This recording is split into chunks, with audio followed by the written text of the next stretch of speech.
all jokes aside, you know how niggas be like, I'm this and that for life, this and that for life. I'm on West for life, nigga, this a blood oath. Hey, yo, Madara, here go a class for you, my nigga. 140 for the rebel.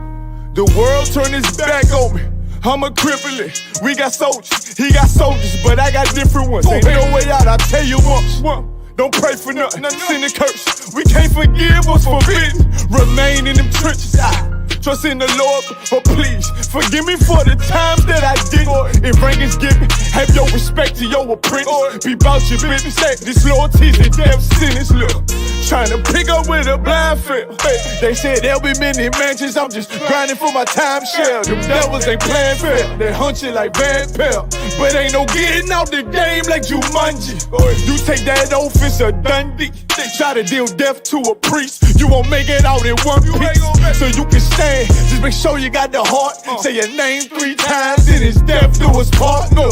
So how you feel about this truth I done shown you? This ain't the life you think, little nigga, I should want. Even your own people go disown. And the Lord said they hate you for my name, so you better keep it on.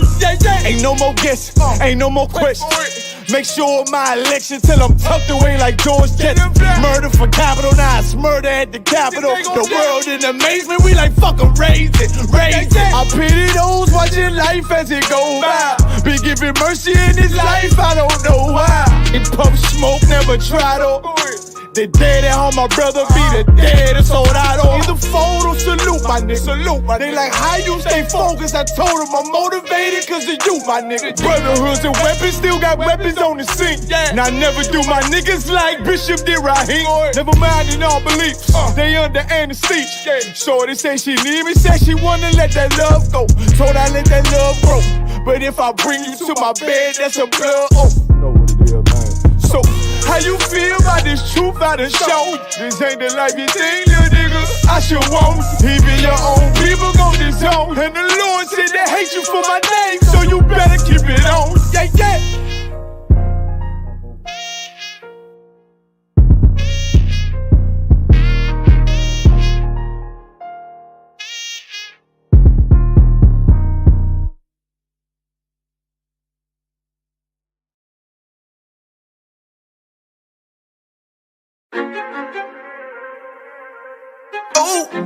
Fake love, real hate. One West. But we set apart, nigga. They hate it when you up, but love it when you down. Love you when you dead, but hate you while you living. Only make a mention when it's beneficial. Oh, you can't keep it solid, I ain't fucking with you. Fuck a fake friend, show is over, close the curtain. Told you that they loved you, laughed at you when you was hurting. One thing about that UPK, this brotherhood for certain. Dress you up in all black, urge you up to put that work in. Same niggas that was on the block putting that work in. Abandon that lifestyle, cause now I know my purpose. Coming from a place where a black man life is worthless. 400 plus years, yeah, living out them curses. I blame the so-called leaders in the churches. Was supposed to save our soul, instead they led us to the hearses. Backstabbed and betrayed by the people you would die for. Your family ain't family, so-called friends switch sides on you. Crack and take a knee on your neck, whisper and die, boy. So I stay strapped with the Kaepernick, that's the firearm. Gotta watch your back, you know them demons out here lurking. If I don't know shit, then I know one thing for certain, look. They hate it when you up, but love it when you down. Love you when you dead, but hate you while you living. Only make a mention when it's beneficial. You can't keep it solid, I ain't fucking with you. They hate you when you up, but love it when you down. Love you when you dead, but hate you while you living. Only make a mention when it's beneficial. You can't keep it solid, I ain't fucking with you. I say fuck the fake love and disloyal behavior. Brotherhood is a weapon, but bitch niggas is contagious. Hating your elevation instead of hitting the pavement. Watching your every move and never give motivation. Situational friendships give way with adversity. And these days, just a little bit of your kindness a luxury. I'd rather you keep your distance, be a fuck nigga too close to me. Prefer to fuck with fear niggas than house niggas with notes on me. Get a shirt off my back for devoted niggas with loyalty. I noticed the lack. Up devoted niggas that's trustworthy if you ain't in no black. Ranked up, I'd give 2 fucks for free. Death before dishonor is a must. It ain't no choice from me, I'm bred different. Was never one to die, just bullshit, I'm fed different. Fuck all the information out of pulpits, I'm led different. Been taught to follow a code, Israel law, statutes, commandments, freely given, never sold, nigga. Chill. They hate it when you up, but love it when you down. Love you when you dead, but hate you while you living. Only make a mention when it's beneficial. You can't keep it silent, I ain't fucking with you.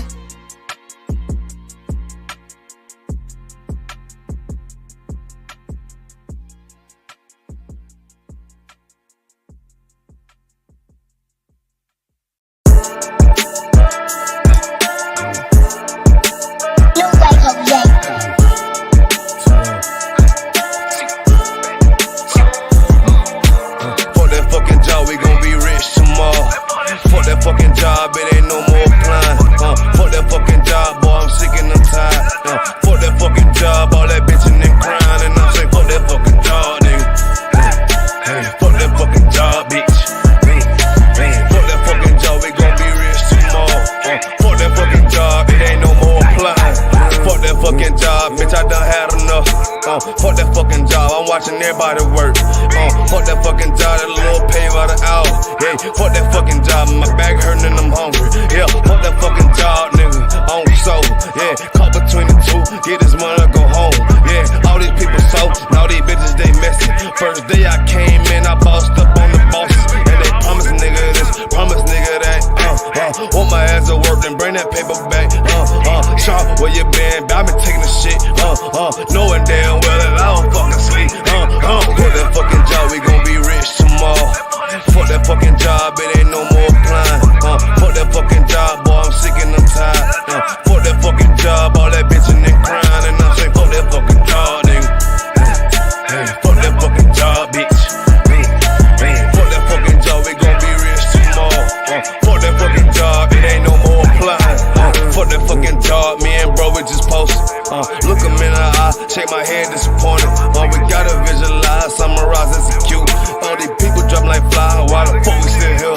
Man, fuck that fucking job, when I pull up I hate it. Yeah, fuck that fucking job, that's on all of their faces. Fuck that fucking job, man, I'm already lit. Man, I hear one thing, boy, you bound to get hit. Man, these bills cross a nigga's brain. Damn, that's how you keep a nigga damn a slave. Damn, money supposed to be a tool. Damn, for a purpose, what's your purpose for? Fuck that fucking job, we gon' be rich tomorrow. Fuck that fucking job, it ain't no more applying. Fuck that fucking job, boy, I'm sick and I'm tired. Fuck that fucking job, all that bitching and crying, and I'm saying fuck that fucking job, nigga. Fuck that fucking job, bitch. Fuck that fucking job, we gon' be rich tomorrow. Fuck that fucking job, it ain't no more applying. You know what I'm talking about? I'm sick of that shit, I know you sick of it too, man. Money supposed to be a tool, but what's your purpose though? It's supposed to benefit a purpose. Shout out Boom Man now.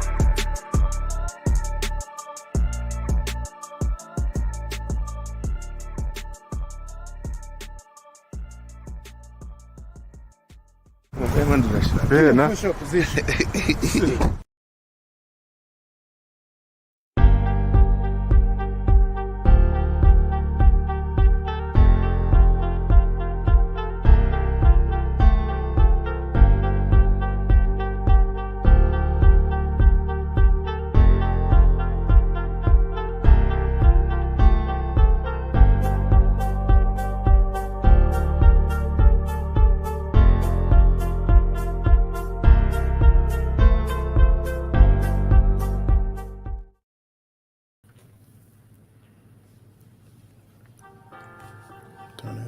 Hey, Shalom Israel, ISUPK, OKC, Bar Talk in the building. You understand? Listen, it's me and Asha the Ra. We in the building. I'm Gobble Warrior Carr. You know what I mean? Listen, this is another edition of Bar Talk. You know what I mean?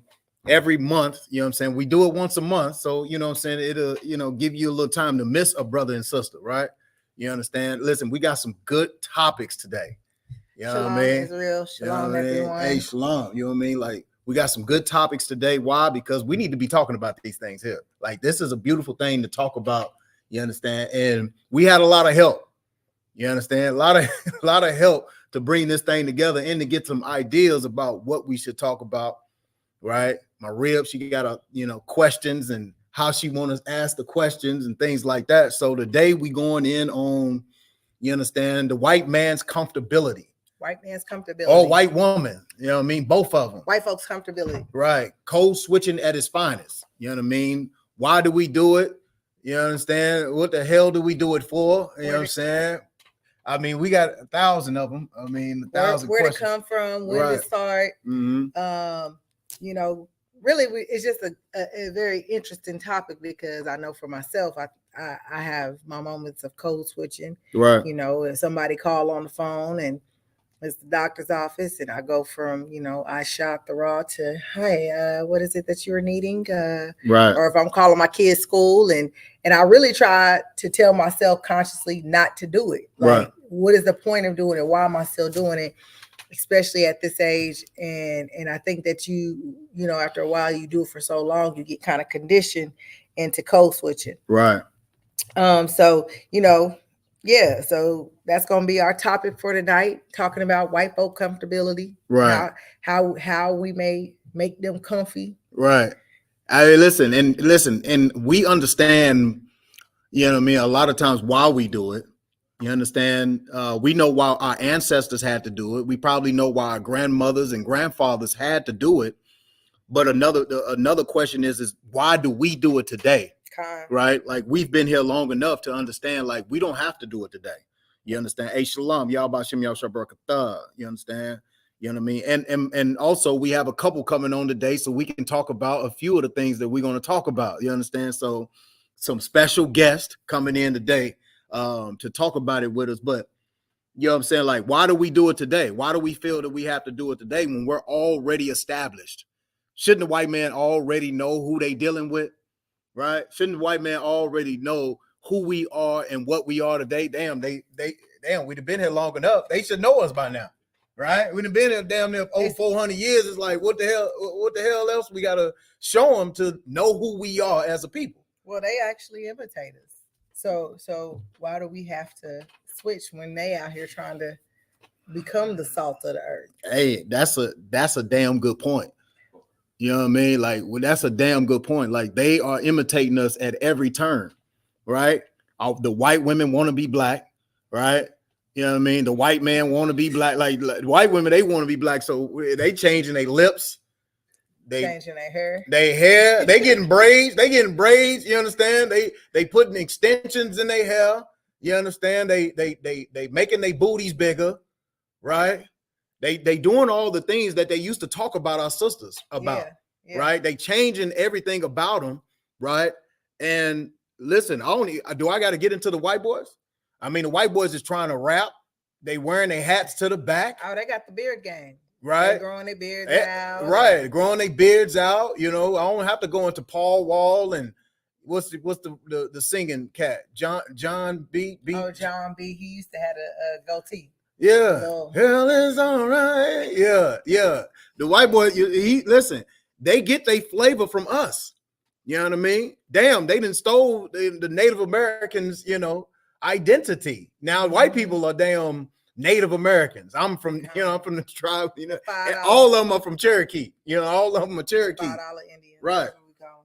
Shalom Yahweh Shemal Athaba Hashem Yahshai, my beautiful sister Desiree. What up, Desiree? What it do? She said she got her apple martini. Most High in Christ. I hope I can have an apple martini with you this summer if we make it to the cookout. Going to the D? Yep. Right? Going down in the D. It's so cold in the D. You don't know nothing about that. You ain't never heard that? Desiree know about that song. Desiree know about that song. It's so cold in the D. Is it talking about Detroit or Dallas? Detroit. It was a Detroit song. It was a Detroit artist. You know what I'm saying? Yeah. Educator Desiree. I don't think I know about Detroit is BMF. That's it? In Motown. Motor City. You understand? Oh, your boy on here. Who that is? Mr. Kwame Pa. Hey, Shalom. What's going on, Ottawa? Sharakatha. I seen you out there on that damn on the skates. nigga out there ice skating. He look like he out there ice skating. That was I see he took a tumble too. Salakia. You understand? Look like he took yay. you know what I'm saying? Yeah, like I seen, you know, listen, man, he living his best life up there. You know what I mean? That's a beautiful little girl about to be born. Man, I can't wait to meet little princess Kawam Apa. I can't wait to be, I can't wait. You know what I'm saying? It's gonna be a beautiful thing. You know what I'm saying? Shout out to, you know, Shakara. You understand? You know, his riblet, you know what I'm saying, getting her thing on, man. I know she's excited to have that little baby as well. But why in the hell do we have to code switch when we've been here for over 400 years? You understand? Like, that's why I'm waiting on everybody to get in here so we can have this conversation, man. Why do we have to code switch right now? Right? How many of us know, if just, you know, answer in the chat if you know what code switching is, if you've ever heard it, or if it's something new to you. Because I know that some people have never even, I've known the terminology for a while, but it is something that I feel like it's fairly new. So has anyone else ever heard the terminology code switching? Code switching. Do anybody out here know what code switching is? You know what I mean? And listen, and have you had to do it? I know I do it. I do it Monday through Friday. You know what I mean? I'm pretty sure we grew up in houses, man. Listen, I ain't even gonna stunt. Like my mom used to code switch, you know what I'm saying? And I didn't even, of course, we didn't know as a kid. I didn't know what the hell it was. I knew she would talk to white people on the phone different than she would talk to me after she got off the damn phone, right? You know, she cussing me out and go in there and sit down, little nigga. You know what I'm saying? But on the phone with the damn bill collectors, you know what I'm saying? It's a different type of woman. You know what I mean? So I didn't know what that was, you understand, until, you know what I mean, until I got a little older. Hey, Shalom, little Christ, sis, what's going on? You understand? You know, and that's interesting you say that. I can remember my dad code switching. But my mom just didn't give a damn. Right, right. You know, and like even now she just kind of be like, she just had this, I don't give a, you know, I don't know, attitude. But my dad, right. Oh man, he was infamous for doing it. Right. Somebody called about, you know, bill. If you went into a certain place, he would just switch it up. And I'd be like, oh dang, you know. Yeah. And I always thought it was professional, like that's his professional voice, or that's his professional way of handling things. But then I realized, like, as I got older, like, oh no, if you even in a professional setting with a brother, you're not doing that. Right. You know, so but when you get around the white folks, you do it. Right. And listen, we're gonna pull up some videos here. We're gonna pull up some videos about code switching. First, we're gonna have a sister come on talking about what code switching is. You understand? And you know, so we're gonna run that video, man. And y'all let us know what y'all think, man. Let us know how y'all feel about that code switching, right? It's a rough thing, man. It's funny to me, but we're gonna let we're gonna let y'all see. You don't have to do it. Huh? You don't have to do it. Who, me? Your job. No, I ain't. Listen, I ain't got to do it, so I don't do it. You know what I mean? Like, yeah, my, you know, people that I work with are mostly black. It's all, I ain't gonna mostly. It's all black people. We got one white boy on the staff, but I do serve white people, meaning like they come in the gym, I gotta train them, things like that. But I don't even change for them. Like I'll be like, either you want it or you don't. Yeah, but see, I think it's because you provide the service. Like they coming to you to get a service. You know what I'm saying? Yeah. So it's easy to be like, you know, if I got my own restaurant and they coming in here, like you gonna take it how you either eat here or no. Yeah. Right. No, yeah, that's a, you know what I'm saying? That's a good point. You know what I'm saying? Good point. Hey, come on. All right, we're gonna run this video real quick. You know what I mean? We're gonna let the sister break it down as far as what code switching is. Go ahead, brother. Code switching is really the ways in which Black, Indigenous, and racialized folks, we often, you know, change our behavior, our expression, our appearance in ways that comfort the dominant culture, white folks, you know, in exchange for safety, in exchange for job opportunities, for quality service. And it is a structural and societal systemic issue.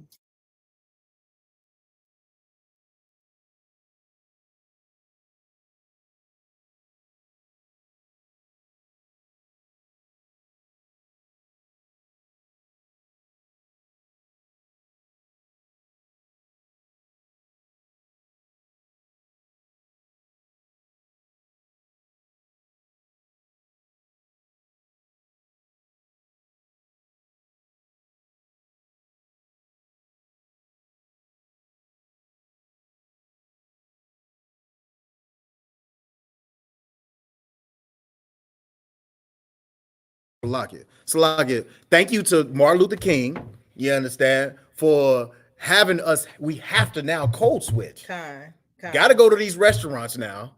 We got to go get their jobs. We got to go work for them. So, of course, our brothers and sisters feel like they have to become them in order to get that check. And you make a good point. I feel like with the move towards integration, we quickly realized, like, to do business with them, to, especially once our kids started going to school with them, I know as a mother, like, you're like, I don't want these people to be mistreating my kids. They already going to try to make my kids feel like they the dumbest one in the classroom or different things like that. You just want them to do right. So sometimes you just code switch for the sake of, I want you to do right by my children. If you get pulled over by the police, you turning your music down, you got your hands, because code switching ain't even just the way that you talk, it's the way that you behave, it's the way that you just interact. But even when you get pulled over, like, you try to make sure you are, top of the line, because like, if I say the wrong thing, if I move the wrong way, then I can end up dying. So I do think, like, survival is what is kind of comes with, like, the idea of code switching. Right. And that is so important to understand, is that we have been changing our ways in order to seek their love. You know what I'm saying? That's the scripture, you know what I'm saying? But at the end of the day, that's what we have to do in order to survive in this place. We have to code switch sometimes. Like the sister Desiree just said, I think we all code switch at some point. It's been taught to us just like ABCs, right? Our kids grow up and they know what them red and blue lights is. You know what I mean? And they scared of them right off the rip. You know what I mean? Like it's because when them red and blue lights come on, your daddy like, sit your ass back. Right. You are gonna seatbelt. So we are already like, you straightening up, like, what's going on? But we are conditioned in this place to understand what those red and blue lights mean. What do you do when a white man, you don't look them in the eye? That's what they used back in the day. You couldn't look them in the eye. You see them, you had to cross the street sometime, maybe. Yeah. You understand? Like, you couldn't even, the laughing barrels, we had to put our heads in the laughing barrels. So now that we are amongst them and we have to live with them, I mean, damn, we doing everything to please them. Yeah. We changing our hair textures. Our sister putting the perms in their hair. You understand? Like, we putting the perms in their hair. We're talking like them, right? And so at the end of the day, when you do all that code switching for 8 to 10 hours, it's exhausting. It's exhausting. Like, real talk, like, God, when I leave work, I always feel like, just like, that's why I'm gonna tell you this. I tell everyone that dates or marries white folks, I be like, damn, you gotta go home. You gotta go to work 8 hours and code switch, then turn around and go home and code switch. Man, like it will not happen. Hey, because there's no way you can be 100% yourself in a space that they're in. Right. Like, you always gotta say, I can't go too far. I can't, like, I'll give an example. They can, do something in a boardroom meeting or whatever. And in your mind, you want to say some shit like, motherfucker, who you talking to? Or you got me messed up, but your first thought is, okay, how can I address this without seeming like the aggressive, angry Black woman? Right. You know what I'm saying? Right. You can't even bring your authentic self because of the fact that, like, it could get you fired. Right. You know what I'm saying? You're going to lose your check. You're going to lose your job. You're going to lose your check. And you brought up a good point about women and men that marry into the other nations, white people. You understand? You're always showing that white person that you're not like the other Black people. You understand? No. Every day you come home, I'm not that ratchet one. What? Stop, wait, because that's true. Yeah. Like, you showing that unconsciously, you'll see you like, why are you doing all that? Right. Why did you walk into work with this bonnet on today? Right. And that when you say that, like, you really are trying to separate yourself. Like, okay, look, this gonna sound so horrible. What? It's like, in a crazy way, we still on the auction block. Yeah, come on. You damn right, because you trying to prove that you the better nigga. You the better Black man or woman, you know what I'm saying, than the other ones. You're just trying to prove it on a daily basis. I'm not like him. You can trust me with the keys to the office. You can trust me with the business. I can open up and I can shut. You know what I'm saying? I can close it down if you want me to, sir. Yeah. You understand? That the brother with the braids, right? Or the sister with the braids, you can't, I don't know. I don't know about her. But me, I got the what is that? Sammy Davis Jr. lay down. I got the part on the side. You understand? Right? I got the part on the side. I'm talking like you. I'm walking like you. I'm even dressing like you. Yeah. You understand? So you can trust me. I'm not that type of brother over there. I ain't that type of nigga right there. So I'm going to get the best job, and I'm going to look down on you. Why? Because you ain't got the spot that I got, one, and you acting like a nigga. And you acting like a nigga. And you acting like a nigga. You know, the funny thing, so where I work at, it's pretty, like, we got a good number. It's a good number of black folks. Right, it's deep up there. It's really, really a good number. And it's funny because we'll engage with each other like what up, bro? You know, everything.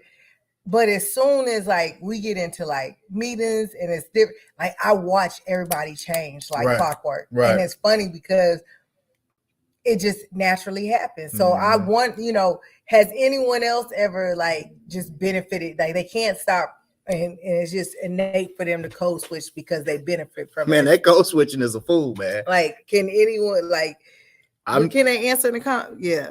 Right. Yeah. Sure. Yeah. Your Qua, you know about it. You know what I'm saying? Like, come on, that slick down Sammy Davis Jr. You know what I'm saying?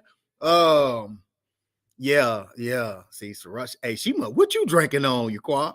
She said smelling Cujo on the job and at home is too much. Yeah, like you smelling dog all day.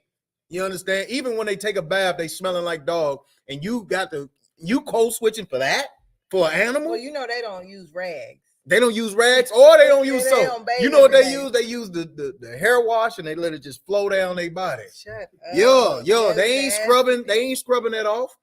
You understand? I heard a story the other day on TikTok. You know, white people tell all they business. You understand? They be like, yeah, I don't wash my babies every day because they don't go anywhere. You know what I mean? Like I'm talking about the little babies that don't go nowhere. You know, stay at home mom. She ain't washing that baby. And that's why we got this. Boy, that's another topic, but that's how them diseases get passed, man. We got a nurse in the chat. You know, the sister Kazak Wana. She know about them disease. Boy, they be passing diseases. You understand? You understand? Y'all about Shim Yahweh thumb to the brothers in here. Y'all Shemato Ilta by Shim Yahweh to the sisters. You know what I'm saying? That's the point. What the hell are we code switching for? Why are we still in 2024? We still code switching, brother. If you could, run that other one real fast. That number 2 with the sister at work. You understand? Because this is what we go. We be talking. This is what we be doing, man. You understand? Run it whenever you got it out. Lock it. You know what I'm saying? It's a fool out here. I work in the trucking industry, right? And I have a lot of, say I'm the only black woman that works here. I have black drivers and I have white drivers, right? So I do this thing that's called code switching. You know, with my white drivers, I gotta be, you know, very, I gotta put my words together very well. But with my black drivers, I'm like, yeah, what's up? You know, yeah, one of my black drivers called me early. And when he called me, I was like, you know, this is Chanel at Apple Express, you know, Apple trucking company. And he was like, damn, who's this? I said, it's me, Chanel. He said, why you sound like a white girl? I told him, I said, you know, we got a code switch in this industry. Bye. You too. You're going to be the official breeder. I know, right? See what I'm saying? I got a code switch.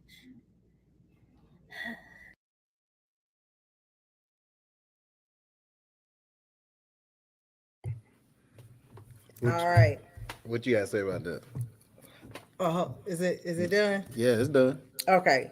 So I had sent this TikTok to my Ottawa because I'm looking up code switching in different instances. And what made me laugh is that in the midst of her talking about going through code switching, talking about how she deals with her white counterparts versus her black counterparts, the white people say something to her and she code switches in the midst of it. Yeah. And if you notice, she had accent. So she sounded like a Benjamite. You know what I'm saying? So she's already code switching because she changed her voice when she's talking. And then when she was talking to the brother, she had an accent. And then all right, yeah, thank you. Yeah. And I'm gonna tell you, every time I do it, because I've tried to condition myself not to do it, because I feel like, I've gotten to a point where I don't need to do it. But every time I do it, I swear I get a sour feeling in my tummy, and I'll be like, "Why do I do this?" Yeah. I even tell him, I'll be like, "Why did I just do that? Oh my gosh!" I get so mad about it. Right. But Desiree said earlier, it's a habit. It's like learning our ABCs. Right. We've been so conditioned to do it that we don't even think twice when we do it. Kind. And like the sister Kanat said on here, code switching comes naturally when you work for Esau. I'm very private, no pics at work, nothing but focus on job. They have no idea what my life is outside their building. And that's the point. That's the point. Like I said, they share everything. Oh my God. You understand? Like they share everything about their life. You understand? They dogs, they cats, they children, they husbands, they wives. They lay it out all on the line. You understand? The less they know about you, the less they can judge you on. You understand? Because the white man will judge your ass. You understand? And they will hold it against you of what you believe in. You understand? They know you're an Israelite. They know what you believe in. They're gonna tap into and be like, well, you guys, I had that done. I told you about the white boy at work. You understand? I used to wear my hoodies, the ISUPK hoodies. That's why I can't wear it to work no more. Right? I got banned from wearing my ISUPK hoodies at work, but he looked up the organization.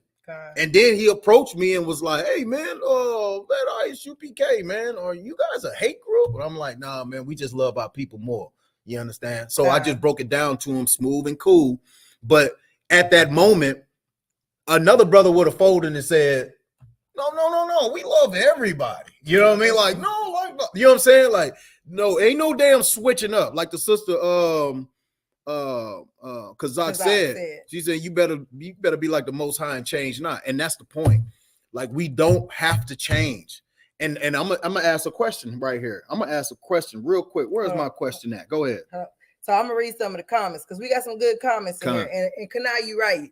You gotta like keep them out your business. Like I love that TikTok where the brother was saying, I'm a whole gang. They be asking to get on your Facebook, and I'm like, they be like, I'm a whole gangster out here. Gang member out here. Like, you don't want to like, come. Crystal, what's your name on Facebook? And I'm like, baby, I'm a whole cult princess out here. You can't get on my Facebook. Yeah, you don't want this. You gonna be coming back to work mad at me. Yeah, you definitely don't want this. So that's true. You got it. But right, Yahal Shema thoughts to my beautiful sister Raya Shana. What's up, sis? Captain Yagarab says we have to realize our oppressor will hate us regardless. Either you're too strong, too weak, too mean, too nice, too hard, too soft. And it's crazy because I remember working somewhere. Right. And like how you said, they share everything. And so it would be break time, lunchtime. They would all go into the conference room, eat lunch together, tell all their business. I went where I wanted to go. Right. And I get called in the office and they said, I remember my boss told me, he said, you're doing great work. We're glad to have you a part of the team. Smooth words first. Yeah. And then said, but they all feel like you're not a team player. So me, I'm running down in my head like I'm doing XYZ. I'm coming on time. I'm leaving, staying late sometimes. I'm taking my breaks how I'm supposed to. So how am I not a team player? Because I'm helping out when I on my stuff and they stuff. Right. He goes, well, when we all eat lunch together, you don't come in there with us. And we are like a family and we want you to share. And I'm thinking, I'm the only nigga up in here. How we like a family? Y'all don't look like none of my people. But because I'm not in here telling you my business, right? You want to sit up here and tell me I'm not a team player? Right. Nah, I'm good. Yeah, and that's like, and I want and Cap actually hit right at the point that I was going. The question: do you think white people respect you? You understand? When you code switch, do they respect black people or Hispanic people when they code switch, or do they hate them even more? because I mean, me personally, I hate when white boys try to act like black men. You understand? Like I hate when white women try to act like our sisters. I hate it. You understand? So I can only imagine them. They are hating us even more when we try to act like them, or we trying to think that we are. You know what I'm saying? Like it's like I hate to see that. You know what I'm saying? Yeah. Well, I mean, it comes down to the core of everything. I think that, like Cap said, they gonna hate us either way.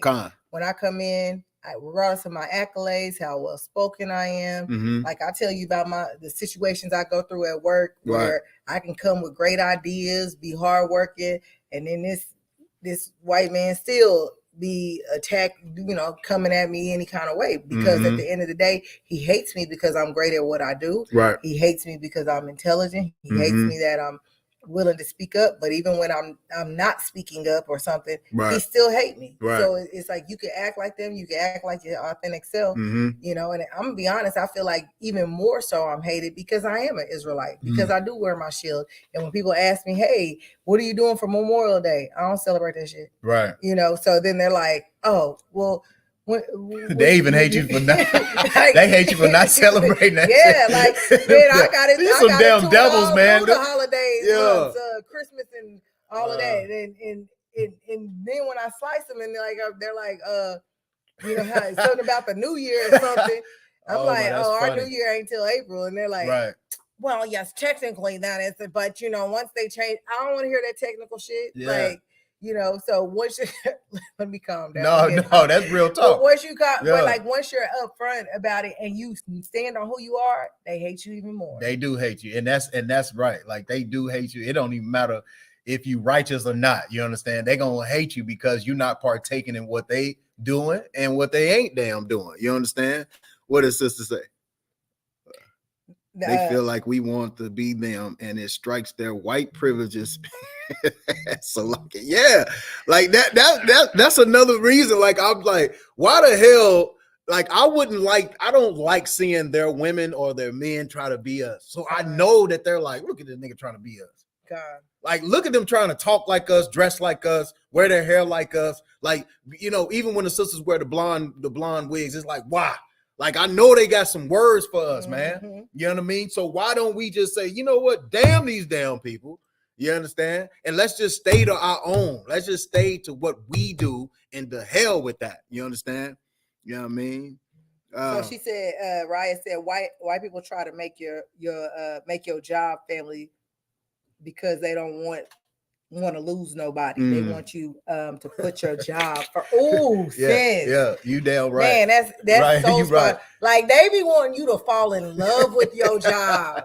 Like, they want you to feel like they're doing you a favor and that we're your family. Like, when I hear people say, yeah, we went out tonight with the job, I'm like, yeah, you hang with people from your job, or they came over to the house. Like, no, that's, first of all, you like, none of y'all can come to my house.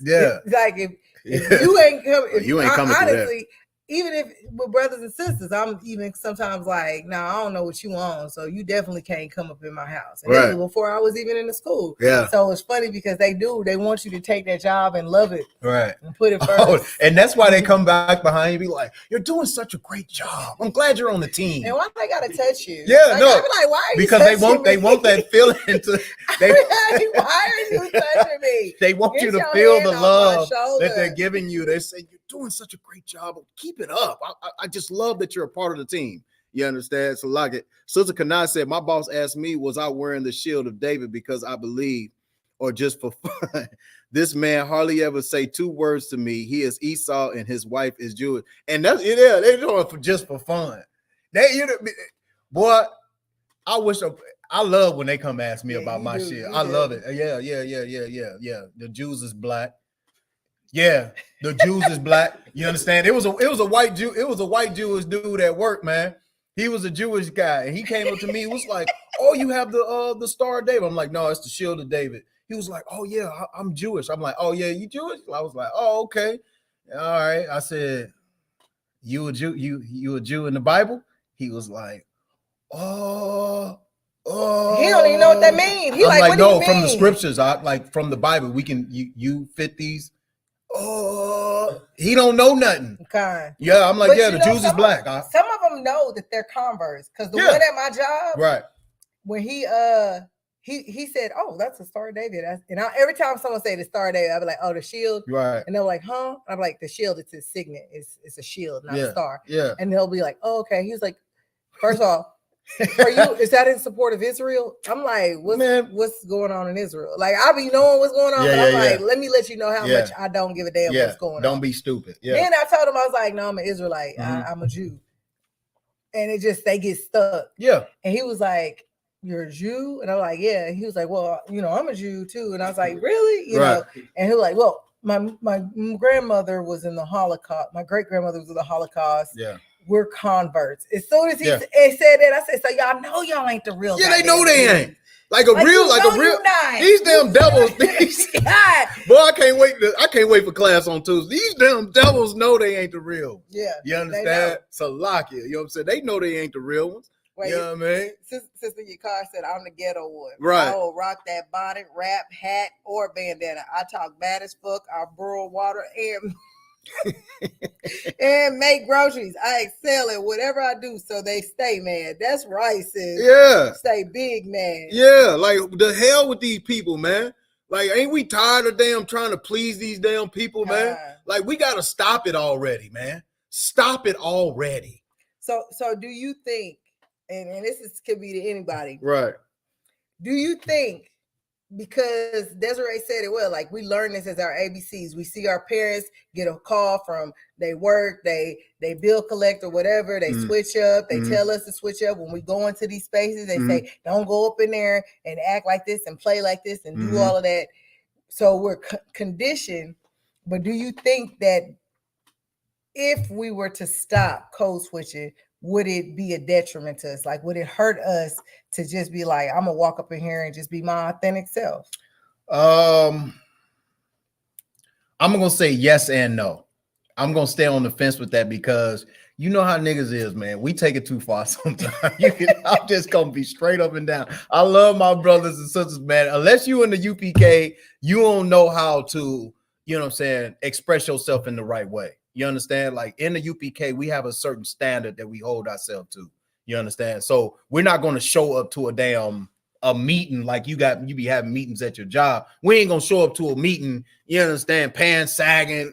This is who we are. Like, you ain't going to do that. But you can have your same, like for me, I dress professional every day. Right. But my colors I typically have bright colors. Right. I still have my same little style. Right. You know what I'm saying? With your Shield of David on your chest. David, like I don't, I'll say that I'm pretty like I articulate well, and right. but some of that I think I don't know if it is too. Like my father, he's really, really, really big on not using. Like today, I was like 3 or 4. And he was like 3 or what? And I'm like, shoot, 4. Funny. You know what I'm saying? Like, right. So I feel like some of the way that I speak automatically is going to be perceived that I'm talking white. Right. But that's also the way that I talk. But there are things that I had changed early on. Like I've always spoken with my hands. Right. I've always been very passionate in the way I spoke, but when I went into the workforce, I was like, let me not talk with my hands. Let me be a little softer in my speech. Now I just be like, well, blah, so I feel like, is it possible to really turn it off or? I mean, I think it is. I think it's possible. You have to, like anything else, you have to practice at it. You understand, to get yourself perfected and not going back to code switching. You understand? It's a practice thing. Like you said, you get mad at yourself when you do it. When you catch yourself doing it, you like, damn, why I do that? So over time, you're going to stop doing it. You understand? It's just, you got to practice and get it right. You know what I'm saying? It's a beauty in it, though. It is. No, it's a beauty. I love to see a brother and a sister be in a space and just be their authentic self. Yeah. Just rip them up. Yeah. Cut them up. Right. You just sit there. And I think that's what I love about camp. Yeah. Like I love to see the brothers at camp, because when they get out there and I always what's the brother, the captain in San Antonio? Captain Yatazak. Okay. Man, like he be like, so you keep saying bad brother, Christ is olive. So you think Christ is a Martian? Like I be cracking up because I'm like, he don't give a damn. Right. So to watch the brothers do camp is like, yeah, so it's always beautiful. Right. To see our brothers and sisters like in those spaces of just, being their authentic self. And knowing how to cut them up. Cut them up. You understand? Like that's the beautiful part about coming in this truth is that you can cut anybody up when it comes to either life, the Bible, the life, anything. Because now you have that practical knowledge to where Esau ain't got that. Like the white man ain't got no practical knowledge. Don't know at the all. Bible. He don't know the Bible. Not he don't at all. know nothing about life. He just out here living. You understand? And that's the point.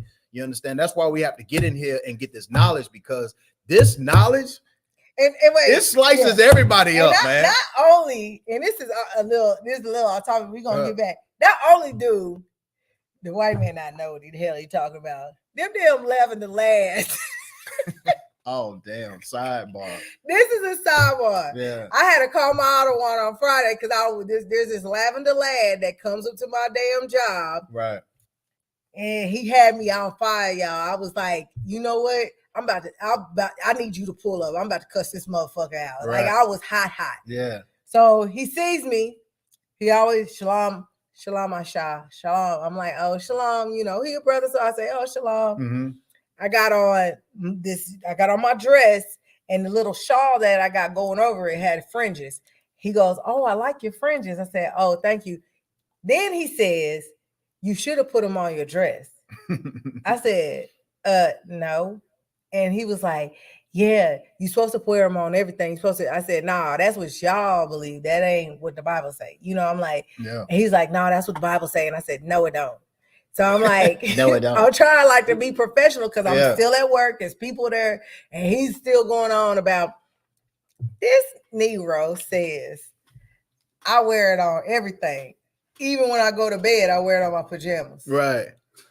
I looked at him. He got them on his drawers. I busted out laughing. I could not stop laughing because I said, first of all, who the hell is sewing on fringes on their goddamn pajamas? He taking them to goddamn Moab. He taking them to the Chinese people right now and taking his underwear, his boxers, his Fruit of the Looms, the dun-dun-duns. He taking them. He got little baby fringes on them things, man. And that's the problem. Like, and that's the problem. Yeah. Yeah. So, like that was a beautiful thing. You understand? Because my real boy, she called me. She was hotter than fish grease. You understand? I'm like, I mean, you know what I'm saying? Like, like don't sweat. You know what I mean? Like these cats out here, they running their mouth, but boy, I mean, I would have pulling up to your job and going to camp on. I had to pick up Cap on the way. He right up the street, so I had to pick Cap up on the way, and then we can slide up there and hold a mini camp real quick on this. Yeah, but I was just thinking in my head, I'm like, brother, you don't know what you're talking about. You making up. And this is the same brother talking about I need to come talk to y'all brothers because I have some questions that I can't get unanswered. You can't talk to me about nothing while I'm wearing no damn fringes. But back. Let's go. Okay. All right. But back to the topic. Yeah. Okay. Switching. Cap said they have no respect for you when you act like them.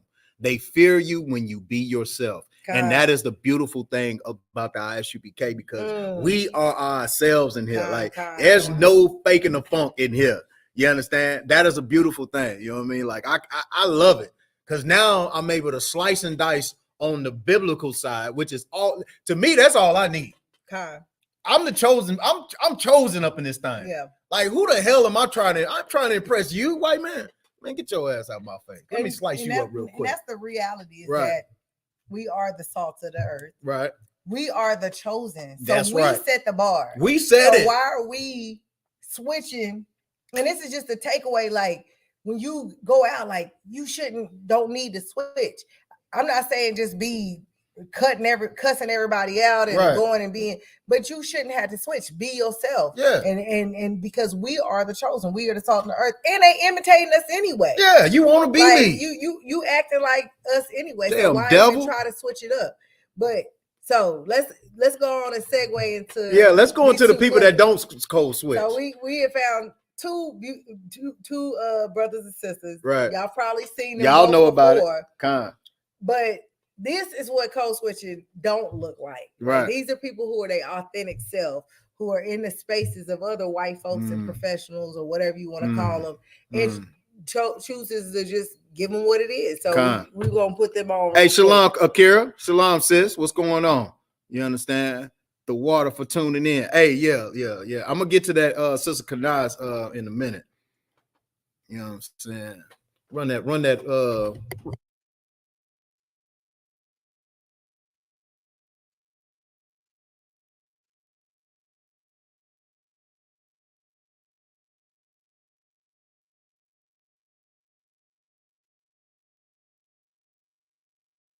I can't seem to find the crime. And honestly, no one has testified of what crime they believe the president of the United States has committed. But when we start talking about things that look like evidence, they want to act like they blind. They don't know what this is. These are our national secrets. Looks like in the to me. If someone on this committee then starts talking about somebody's bleach blonde, bad built butch body, that would not be engaging in personalities, correct? A what now? I make a motion to strike those words. I don't think that's a part I'm of the. trying to find clarification on what Chairman, motion I to had strike no those idea. words. Just can't get over. I can't get over the gentle lady from South Carolina talking about white privilege. It was a spit in the face, at least of mine as a black woman, for you to talk about what white privilege looks like, especially from that side of the aisle. For the general public, because I don't want anybody to believe that that's a good idea. I just got on Google, which if you have a cell phone, we can all do that. First of all, let me apologize because that was uncalled for. So let me do what she would never do, which is to be an adult in this room.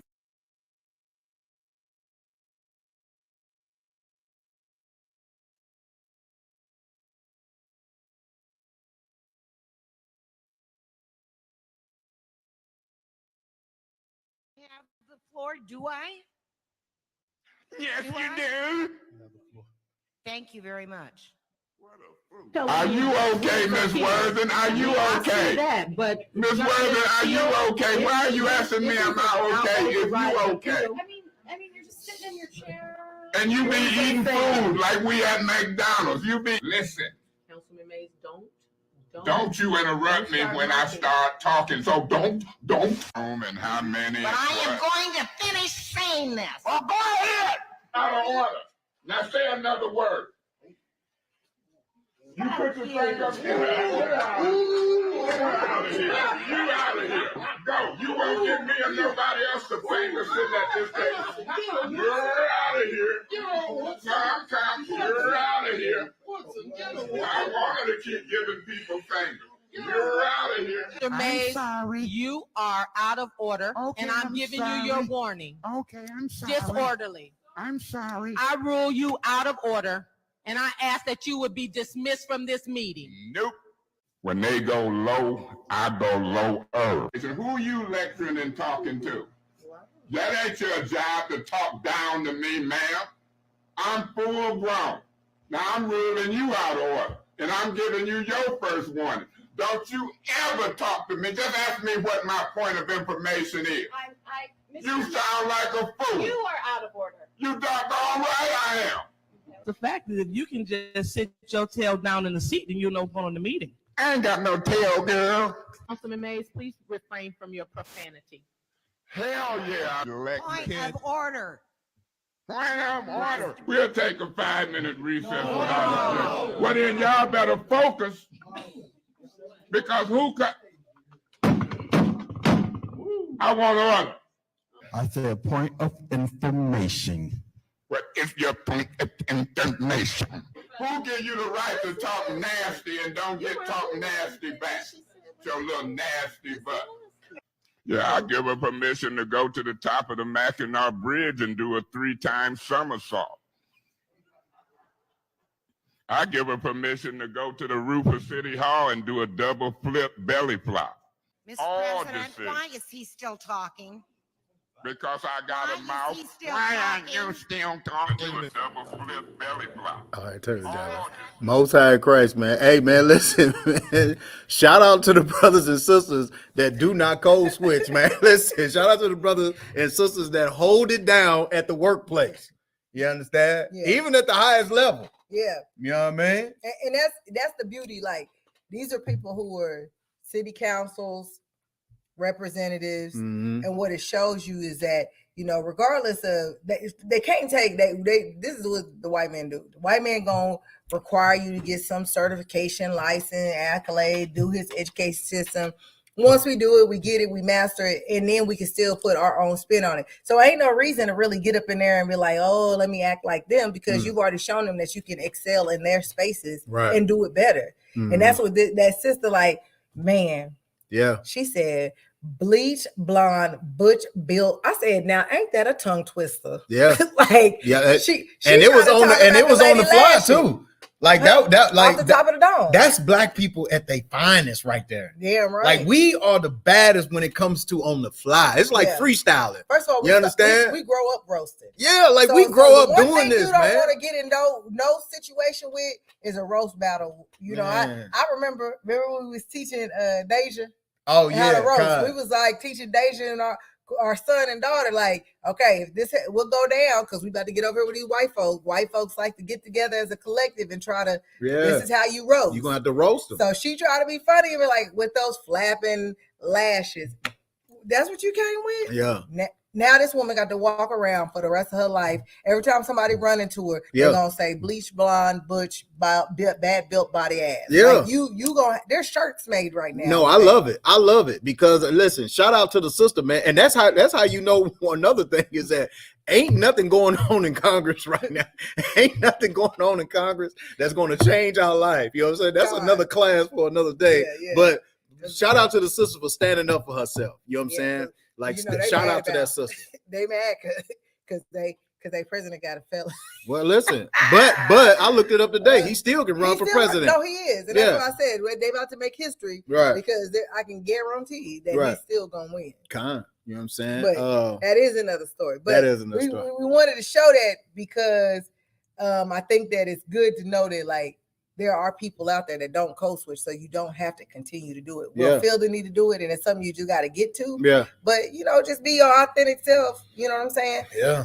And it kind of segues us into another topic we have. Yeah, and we're gonna try to bring the brother and sister on. You understand? Let's see if they I mean, I know they can are hit they in that. There, and they in the okay. So we're gonna bring Sister Tamika. Yeah, and her other one, you know what I'm saying, Officer Maya was down there in Dallas. The other you understand? And the other D-town, you understand? It ain't cold down there, it's hot down there. You understand? It's hot down there in the D. Oh wait, they in Oak Cliff. That's my hood. Y'all might not. Oh, they really they in Oak Cliff too. So lock it. You know what I'm saying? Put it in your face. Get that understood. Let us know when they in. I don't know if I can see them right away. You know what I'm saying? Yeah. So the brother Officer Maya walked. There they go. Hey, beautiful. What up, fam? What's going on? What's going on? I always be right. Shalom, sisters be representing, man. Shalakia. What's going on? I'm good. How y'all doing? Can you hear us? Yes, we can hear you. Okay. We got a little a little reverb action. I want to Where you like? Loggy, we're gonna try to get this thing. Oh yeah, it's bad too.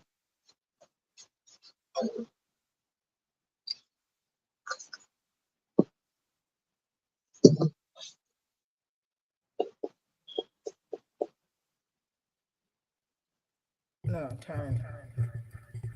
Oh, the volume here. Okay, sis. Can y'all hear us over there? Can y'all hear us? Yeah, we can hear you. Okay, Most High in Christ. All right, Most High in Christ. Hey, man, shout out to the brother and sister, man. You understand? I wonder, because I can't hear him. You can't hear? Can you hear us now? I can hear you. Okay. What's going on, family? Say it again, sis. I was like, what's going on? How y'all doing? What up? We good. Y'all ain't drinking on nothing. Who ain't drinking? Y'all ain't drinking on nothing. I got over there. I have Most High some Christ. strawberry and cream Baileys, and he drinking that hard rum. The hard rum. I know that's some good. That's right, brother. He got the hard rum. That's what I'm talking about. Yeah. Most High All right. Christ. So we wanted to bring both of them on. They we love them both so dearly. You know, I met the sister. Love y'all too. What they say? Yeah. Love us too. So I met the sister 2 years ago at the 54th. Was that a 50? At Passover. At the plantation tour. Minute I met her, we ain't been separate ever since. I've been calling every day. We done went down. She done watched Young Dawada for me and everything. That's family for real. That's sisterhood and brotherhood for real. So, you know, we asked them to come join us today on the Bar Talk, and we sent them out a movie to watch. Did y'all? I know you said you got to watch it. What's y'all thoughts on the movie? Who's this? Are we jumping right into it? Okay. Let's jump right into it, man. Let's jump right. Oh, give them the title of the movie. What's the title of the movie? Oh yeah. Go ahead. You got it? What's the name American Society it's called the American Magical Negroes. The American Society of Magical Negroes. Has anybody else seen the movie in the chat? Has anybody else seen this damn movie? The American, what was it? The American Society of Magical Negroes. Yeah, that's it. So the movie is a comedy. It's on Peacock or one of them channels. And it's on Prime too.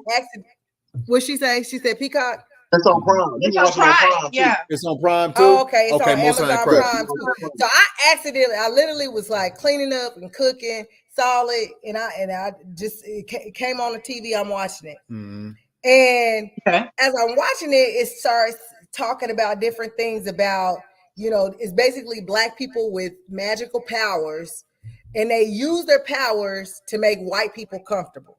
So I'm like, what the hell? And so they all come together as a collective, and they realize that the more comfortable white people are, the less dangerous they are.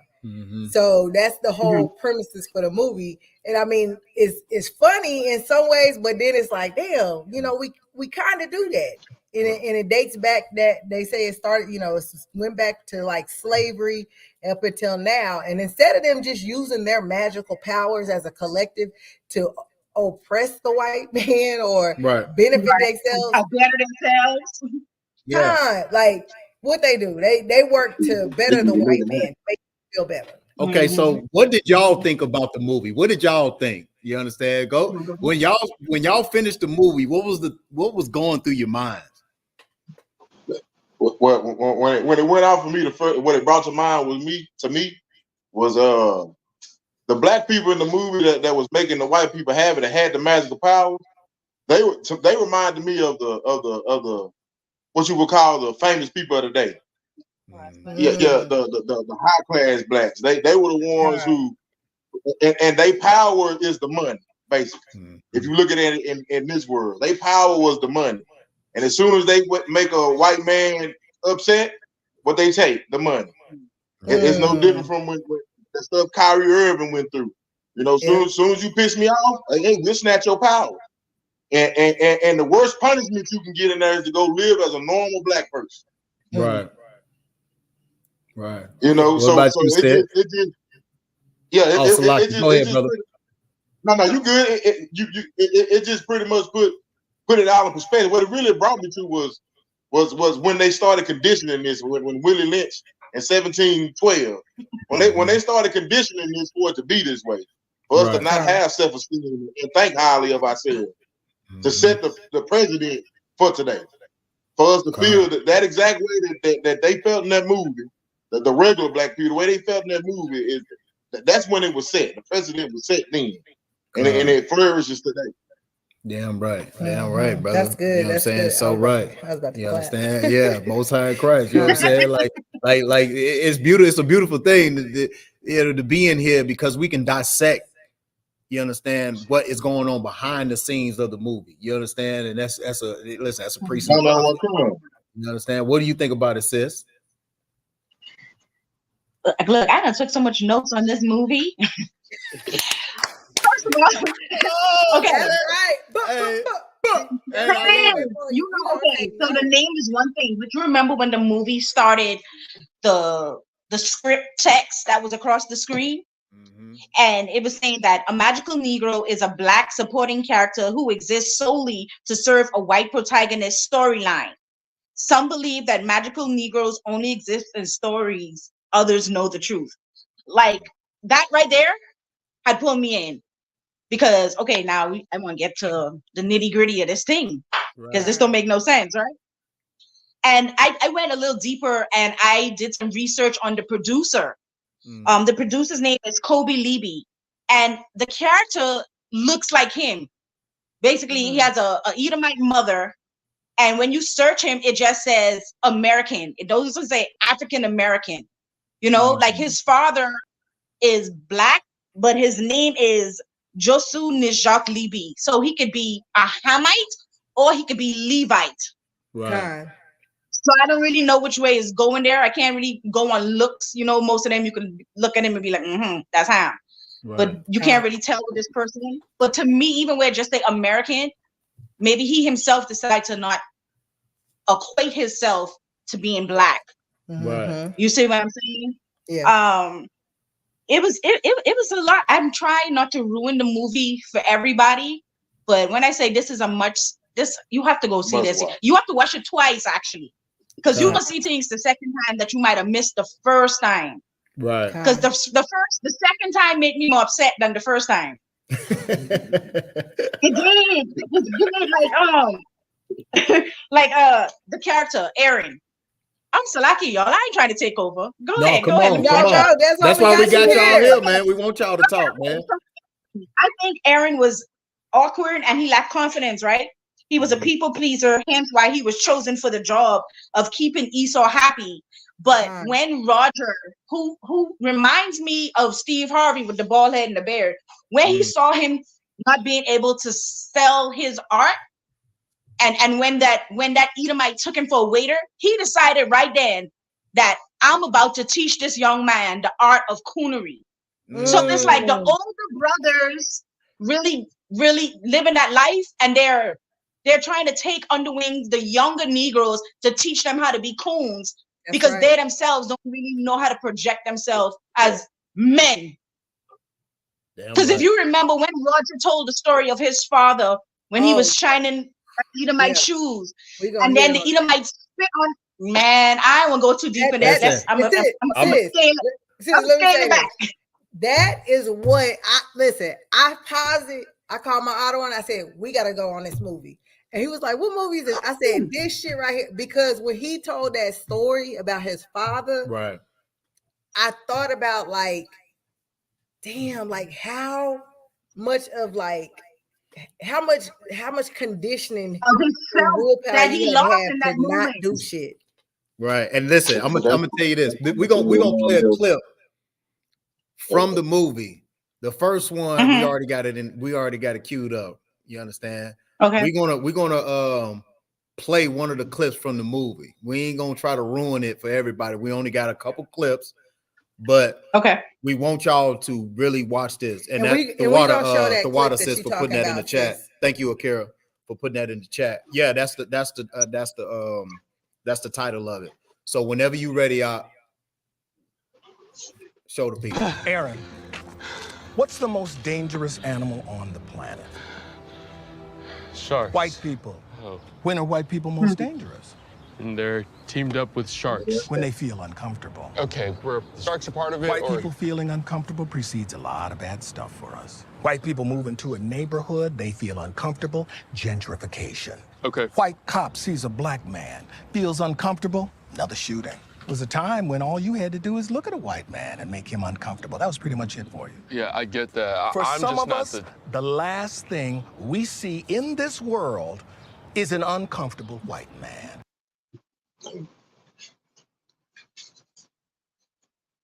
It's the truth. You understand? Like, that's the truth. You know what I mean? But the problem is that we don't change ourselves to be better for ourselves. We change ourselves to be better for them. You understand? We use every muscle in our body to please them. You understand? That's like we talked about earlier, code switching. You understand? We go to work and we switch for them. You understand? We're not switching to please our families, our brothers, our sisters, to help our families grow stronger. We're trying to survive. Yeah. You understand? What was that? You can watch it on Amazon or Peacock if you have either one of those. If it's on both of those. But you know, I'm gonna go back, piggyback off of what Sis said. Like, I had noticed that first thing too in the movie of where he said, you know, a supporting actor for the white protagonist. And I find that you'll see this with a lot of people. Like, there's a lady I work with, she talks about our director, and she's like, I got his phone number. He's such a great this. And I'm like, you be boosting this white man up. Like, you over here cooming, you know? And the reality is that is the true narrative. You know, she speaks him up so he feels powerful and he's happy. And if he's happy, that secures us more jobs and more opportunities, you know, and we don't realize that they don't even realize they in a cycle. We don't realize that we're the asset. You know, they couldn't have built this country without us. They couldn't have athletics, entertainment, anything. Some of the greatest, like George Washington Carver, the COVID shot, that shit. I mean, we can go down the list. Israel, you know what I'm saying? Right. Shit, the best food. If you talking about Mexican, Indian tacos, soul food, Caribbean food, right? You know what I'm saying? Like, it comes from our people. And we don't even realize that we don't really need the white man like that. Right. But we do everything for him. And it's crazy that, you know, I didn't get some of the stuff that they got from it, but when they said it, like when Officer Miles was like, these rich people out here got the power. And that's right. Use it to please the white man. And as soon as they stop pleasing the white man, Nick Cannon, what's the other one? Kyrie. Kanye West. Kanye West. Right. They cut him off. Right. Shit, the banks. I ain't never heard of a bank cutting somebody off. They got billions. Right. Like, what? Right. And I'm gonna get to the chat real quick. It said, I like Akira's funny as hell. She said, I'm watching this because I like this type of confrontation. Akira also said that's how it is in Esau's military. The ones kissing ass get promoted quicker and all the merits. And that is not just in Esau's military. You know what, sis? That's outside of the military as well. That's everywhere. That's everywhere. Inside of these workplaces, you understand? You know what I mean? Like, we've been out here long enough. It said terrible in 2024. We still have to teach our children how to bow down to white people, and that goes into my question. This is the one for y'all. Is white comfort the secret for our survival? Hell no. It's a lot. Well, give us the secret. The Most High is the secret. Changing your life for your brothers and sisters is the secret. Getting in the ISUPK is the secret. You continue to live your life in the way they want you to live your life. We're gonna forever be in chains. But just like Sis said, you know, they couldn't have built this country. They didn't build the country. We built the country. They couldn't do anything without us. And so they were smart enough to know that they had to enslave us psychologically in our minds. Because holding us physically wasn't going to work. Right. Eventually, there was going to be an overturn. So they had to enslave us psychologically. So what we got to do is learn to live for each other and come into ISUPK and learn under Commander General Hunter. And that's our secret. Damn right. You know what I'm saying? You know, like that's so important. It's so important to understand that, listen, we are that salt. We are the salt of the earth. The Most High just made us like this. And we ain't doing nothing. You know what I'm saying? Like, we ain't even like we got a damn noose on our neck right now for what we can really accomplish if they left us alone. Just think about if they left us alone, what could we accomplish? Because we still have restraints on us right now. We go to the banks, we can't get a loan. You understand? We got to go to their schools to learn. Just think about if they took all that restraint away from us, what we could build for ourselves, man. It'll be fucking outstanding, crazy what we can really come up with. Well, think about it. That's what Black Wall Street was. Mm-hmm. You know what I'm saying? They thought like, okay, we'll just let them go and be free slave, be free, and they ain't gonna do shit. Right. And then we built Black Wall Street. You know, during Black Wall Street, we had our own airports, our own hospitals. We was doing import and export, going from Detroit, going from Harlem, and they was like, damn, these niggas is out here. They over here struggling. We going this way and they going this way. Yeah. So they had to destroy us, and they knew then that, well, we can't separate from them. We have to keep them under our foot. We got to keep our foot on their neck, because if they do, they already know what's gonna be.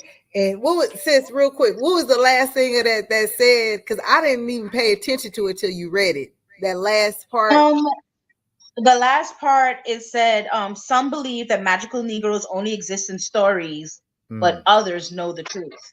Right. Let me tell you, they be throwing these subliminals. We call this the truth. Right. We know that we are the chosen.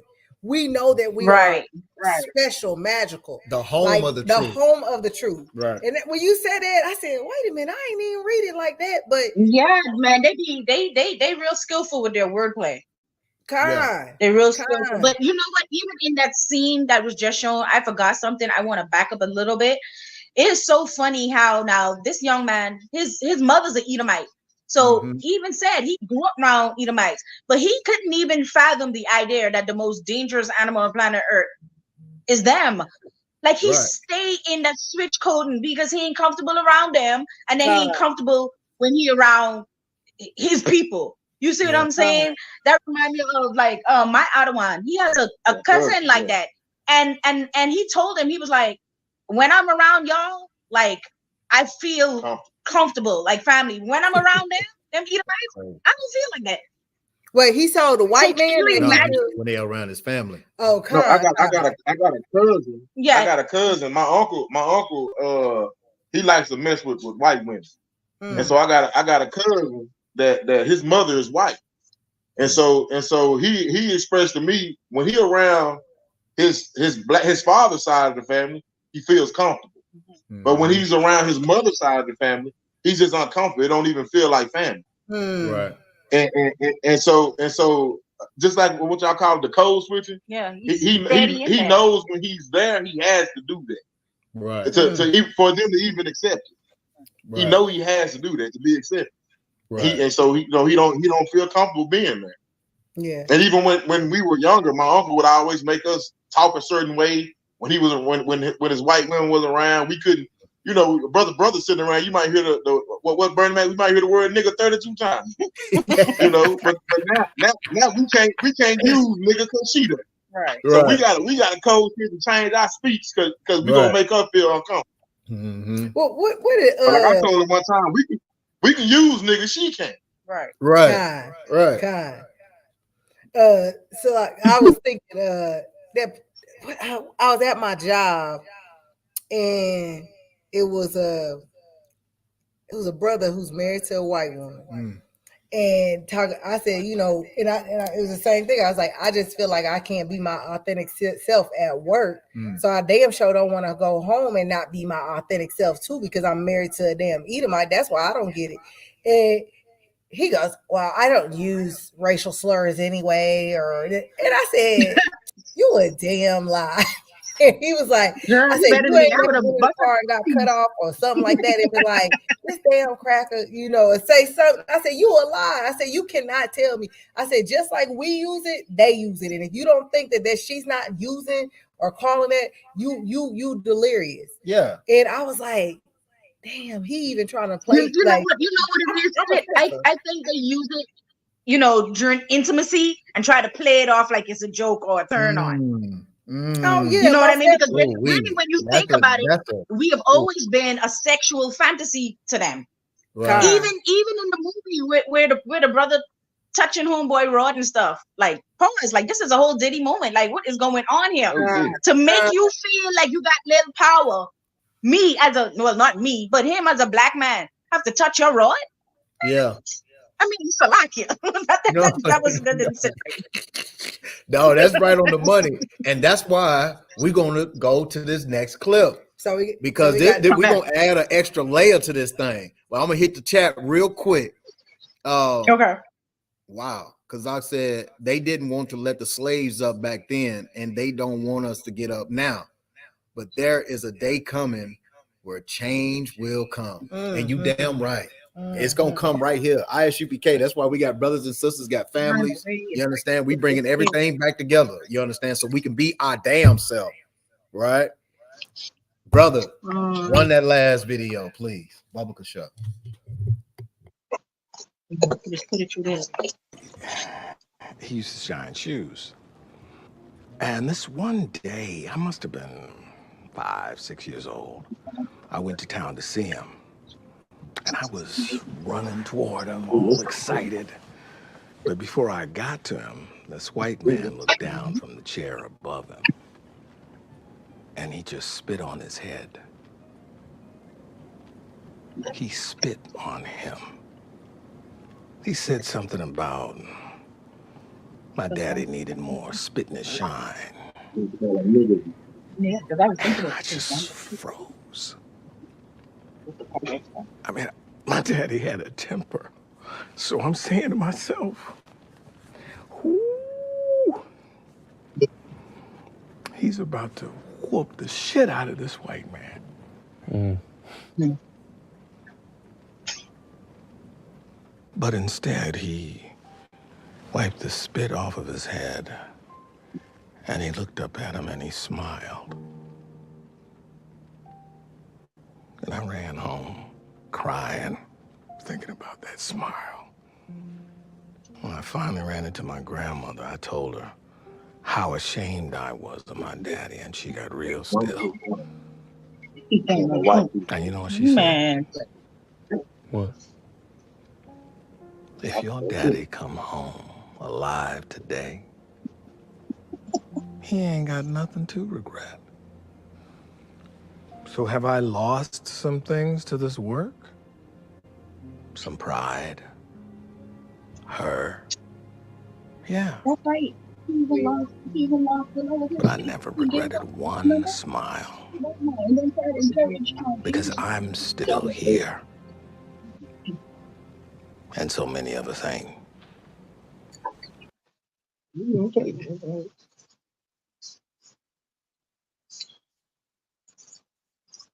Go ahead. Mosaic, listen, listen. Oh, what's the question? Would y'all agree that or cursed because our people lack the knowledge of being the chosen? Maybe I think you. Yeah. Yeah. That's this to Akira's question. Yeah. You know what I'm saying? That is definitely one of the reasons why that we code switch. Just think about us understanding from birth to a grown up that one, Christ is the black man and he's coming back for you. You understand? And everything that we're going through, you understand, is because we broke his law, statutes, and commandments. Like, and then once you understand that, you switch from being somebody in the world versus to what we are today. You understand? And being in the ISUPK shows you that, and it gives you that confidence that if you do X, Y, and Z, the kingdom is for you, right? The kingdom that's coming is for you. And if you don't follow these laws, statutes, and commandments, you're going to be on the lower end of that.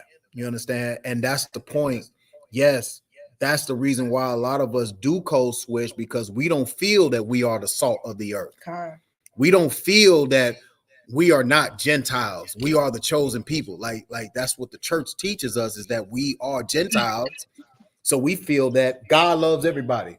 Everybody's on the same playing field, when that's not reality, even in the US, not even in the world. There's a hierarchy in the world. So why wouldn't God's chosen be the head of his kingdom, as the Bible says? You understand? So yeah, it hurts us. And you know what?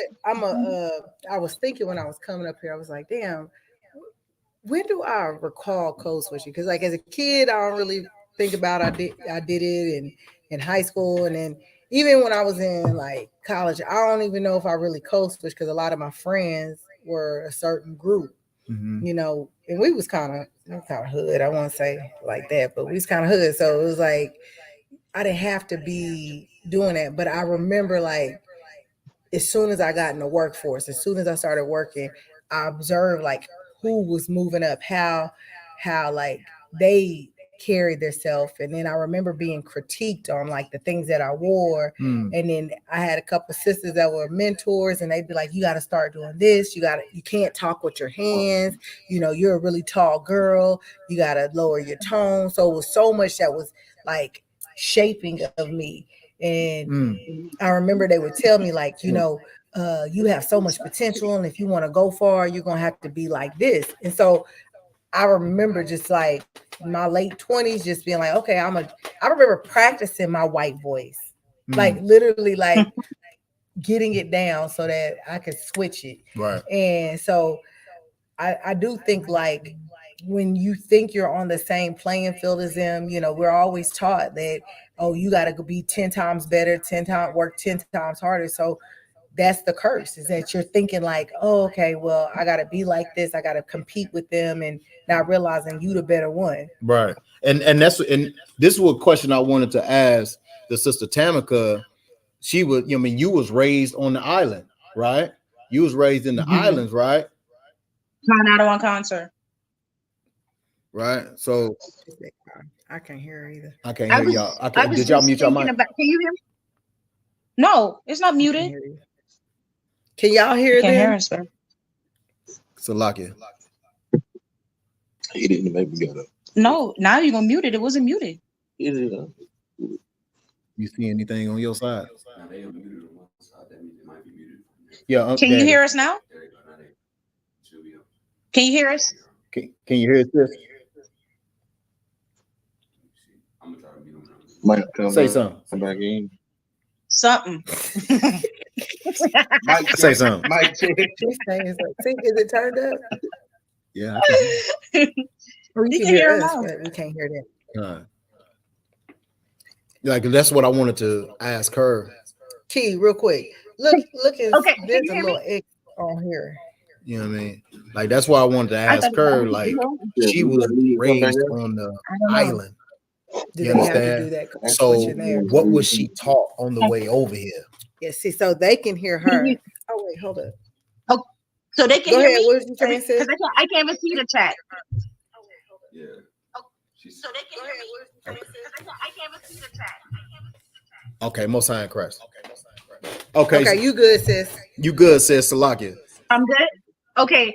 Yeah, you I good to was go. actually kind of thinking about that when sis mentioned it just now, because I've never thought about that. But to be honest, I think my entire life growing up in the Bahamas, because you know it's a tourism destination, so that has just been something normal that everybody do all the time.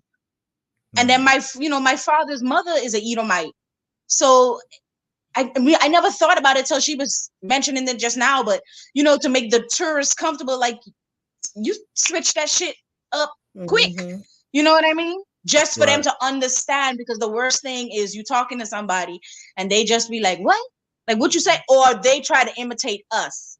And I it's kind of weird, but I think that has always been the case. But I don't really think that we sit down and think about that.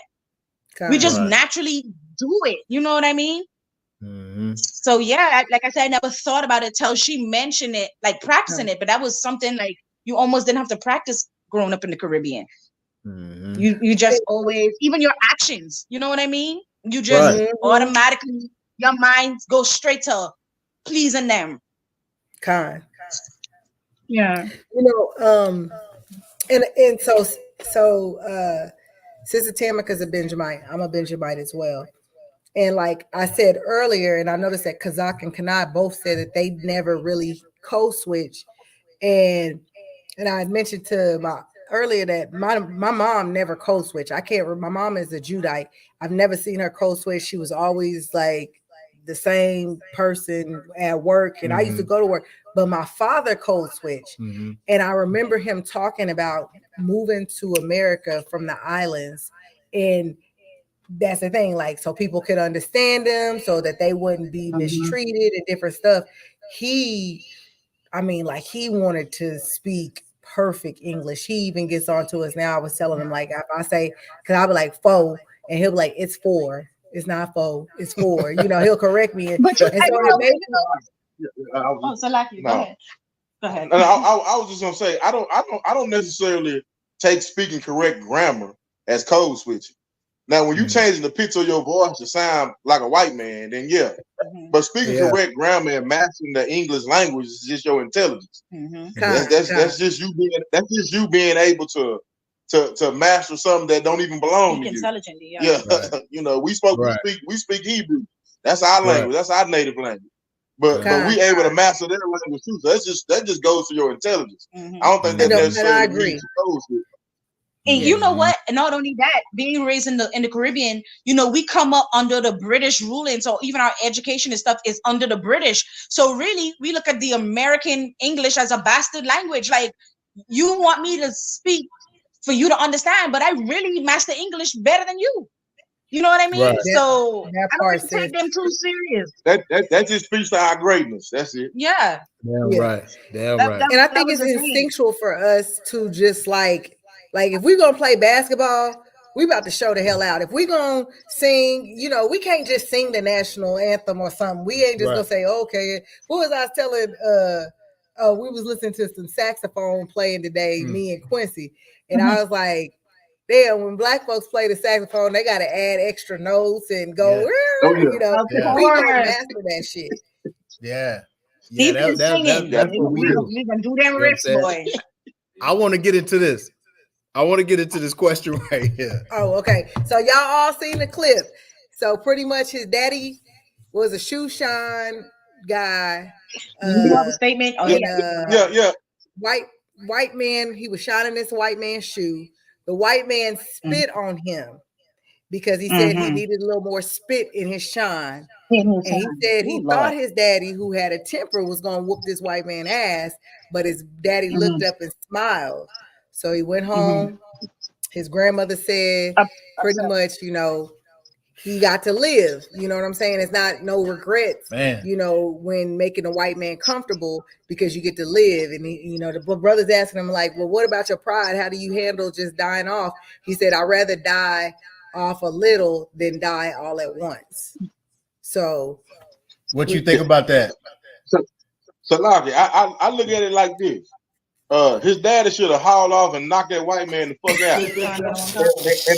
and the reason why I say that, death before dishonor. I'm gonna tell you the reason why I say that is because when you look at it, what he taught his son was to be a coward. That's right. And his son was a coward. His son was so much of a coward that he became a white man pleaser. Instead of honoring his father and not being that. Right. Especially know how because it made his daddy taught him to be a coward. Right. His dad he should have, and it might sound crazy to some people, but he should have seen his daddy either lose his life that day or knock that white man the fuck out, and they left and went somewhere else and live in another state or something. That's what should have happened. Damn right. Listen, man. Listen, perfect damn answer. You know what I'm saying? Like, cause it ain't no damn way I'll put had that damn loogie running down my face and my son standing there looking at me like, what you gonna do, daddy? You be whooping my ass for less. You know what I'm saying? You own me 100 times strong. And for this white man, you telling me you ain't finna do nothing to him? Oh, no. How can I sit there and watch my son tell him, stick up for yourself, son? Don't let them bully you, son. All you need is these, right? How you gonna tell your son all you need is these, and you didn't use them when it was time for you to use them? Nah, man. I gotta go to my deathbed that day. They're gonna have to hang me, whatever time it is, they're gonna have to hang me, strain me up. I don't give a damn, because my rib ain't gonna look at me the same. My kids ain't gonna look at me the same. Like, the hell with these damn places. I'm going to the damn ground. But think about it. Huh. When I listen to that, it made me think of like George Floyd. Mm. Every time I seen that video, I was like, could nobody throw a brick? Could nobody kick this nigga? Can't y'all couldn't, none of y'all could do nothing. Y'all so quick to pull out a phone. Y'all so quick to yell, get off of him. He can't breathe. But not one of y'all did nothing. Right. You know what I'm saying? And I think that's where it all started, is that, like you said, there was points in time where we wouldn't even look up to the white man. We would walk on the other side of the street, and we've just continued to condition, and that's what I love. Like I was telling them earlier, that's what I love about camp, because man, ain't no holding no tongue, ain't no walking on the other side, ain't no giving them a pass. Like, nah, I'm gonna tell you what it is. You the devil that the Bible speak of. Right. And if you get even closer, we telling you to step back, because these niggas is about to attack. You understand? Step back now. You understand? Some things is about to happen to you. You get any closer. You understand? I want to get to this chat real quick. Sister your car said, "Where's my folding chair?" I know that's right. Yeah, Sister Kana said that'll be an Alabama moment. You understand? It sure the hell would be. It'll be an Alabama moment. The police is gonna have to come save you from me. Because listen, if my son is there, he gonna get him some kicks in. You understand? So he gonna listen. David, he only 2, but he can drop that elbow, do something. You understand? We gonna do something to this white boy to where we fit to just take off on him. And don't let Quincy be there. Oh Lord, I'm gonna hold this white man down. He's gonna put his foot in his mouth. You understand? So you know what? And I think that's the thing, is that little boy said he ran home crying because he seen his daddy take that shit from the white man. Like you don't want to raise. If you remember, he said he was going to meet his father. I don't think his father knew he was there. I was just asking my Adawan, do you think his reaction would have been different if he knew his son was watching? No. I don't think he knew that his son was there watching. No, because if my son there or not, I'm fine off on that white man. Listen, my son gonna have to hear about it on the 9 o'clock news. It's gonna be on the news. Yeah, it's gonna be on the news. But then that go right back to the Willie Lynch letter, and when he was saying about how the single woman would raise her son and raise her daughter. So he was already raised to be a coward and know, okay, all he's thinking about is getting home in a minute instead of just standing up for himself as a man. And that's sad. And we still doing that shit to this day. That's sad. I teach my kids all the time, deputy for dishonor. I rather let them kill you. I rather have the body and know that you went out fighting for who you believe and wanted to be treated like a human than you bowing down to these cocksuckers and just taking their shit. No, sir. Yeah. I mean, goddamn. You know, that's the point. Yeah, that's the point of this damn this the tell bar talk. That's the point. You know what I mean? Like, you can't raise your sons or your daughters to be cowards out here. You understand? At all. You got to stand on something. Out here in this world, they ain't standing on a damn thing. That's right. That's why we in here trying to teach us how to stand on something. Stand on these law, statutes, and commandments. Stand on the fact that you are the salt of the earth, man. You are God's chosen people. What the hell are you tucking your tail for? You understand? It's a damn fool out here, man. Hey, listen, that was one of the ones. Now, listen. We got one more. I talked to my wives. We ain't got another clip from the movie because I want everybody to see it for themselves so they can okay. Watch it, have a good time, and then we can talk about that later. Now, it's fake story. Oh, the fake story. We finna get into this fake story real quick. I'm sure a lot of us already seen that fake story that they posted. You understand? If it was real, Lord, we'd have been out here with pom-poms. I don't know. We ain't allocating for no violence or nothing like that. But standing on business is what we talking about. Standing on business and not code switching, standing up for your people is something that we do here in the ISUPK, right? So, but we're not allocating for nobody to go out there and go do nothing like this. You got it, brother. Roll this. It's a fake story now, but we're gonna go into it anyhow. Go ahead. I forgot about this. Mm-hmm. I work in the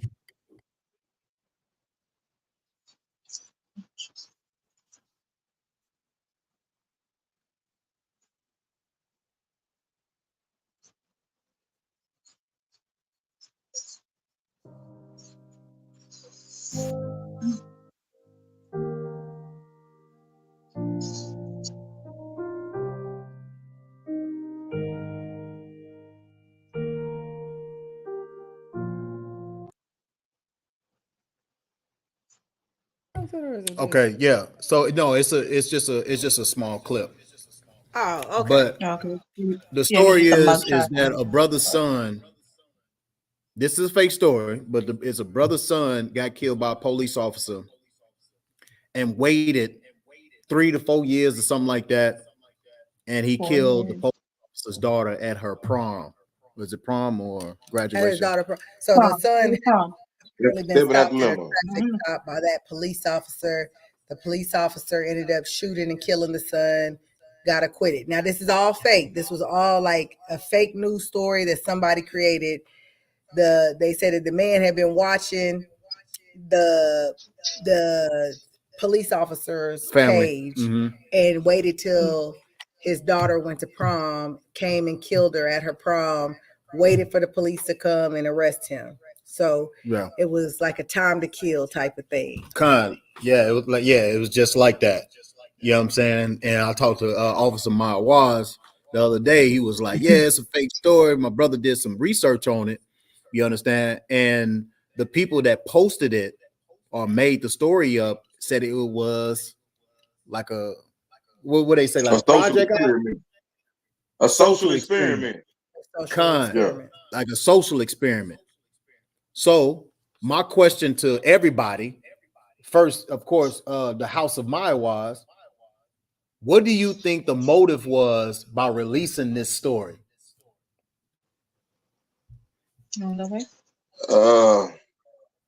If I had to say anything, I think they released it to see what would be the reaction of the Black community. How would they react to it? Would it be more of he shouldn't have done that, his daughter had nothing to do with it, or is it more of they mind frame take revenge? Yeah, he should have eye for an eye. He should have done it, or kind of test the Black community and see where our head is. That's what I think. Right. What about you, sis? I think I agree with my Adawan on this. Is to test to see. And in a way, I think we kind of already been tested in this way, because if you remember Malcolm X, his thing was what, 2 of them for 1 of us. You know what I mean? And he don't get the accolades and stuff like Martin Luther King do. You know what I mean? And we so want to have kumbaya moments. And there was actually a lot of Israel saying that the girl ain't had nothing to do with it, which shows that we still in that slave mentality. The chains still work. You know what I mean? The chains ain't physical, they just mental now. And I don't know, it's almost like most of us don't want the chains to be broken. They want to live like that. So that's why they get mad when you brothers out there to camp and getting the boot kiss and stuff like that. They always think, oh, you're going to get us in trouble. They're going to come for our families. What the hell we care if they do? Nigga, you ain't got 2 hands, 2 feet. They got guns, you got guns too. Like, stand up for yourself. What if it belongs to be a nigga? Like, stop playing. So I think like they really was trying to see where everybody's mind is.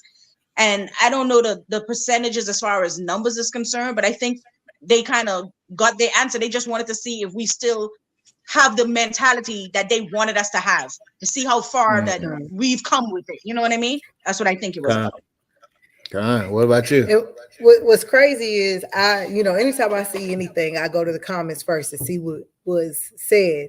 And that's what I noticed is like a lot of Israel was like, oh, this wasn't right. I understand he was, but like white folks was in there saying like justice was served.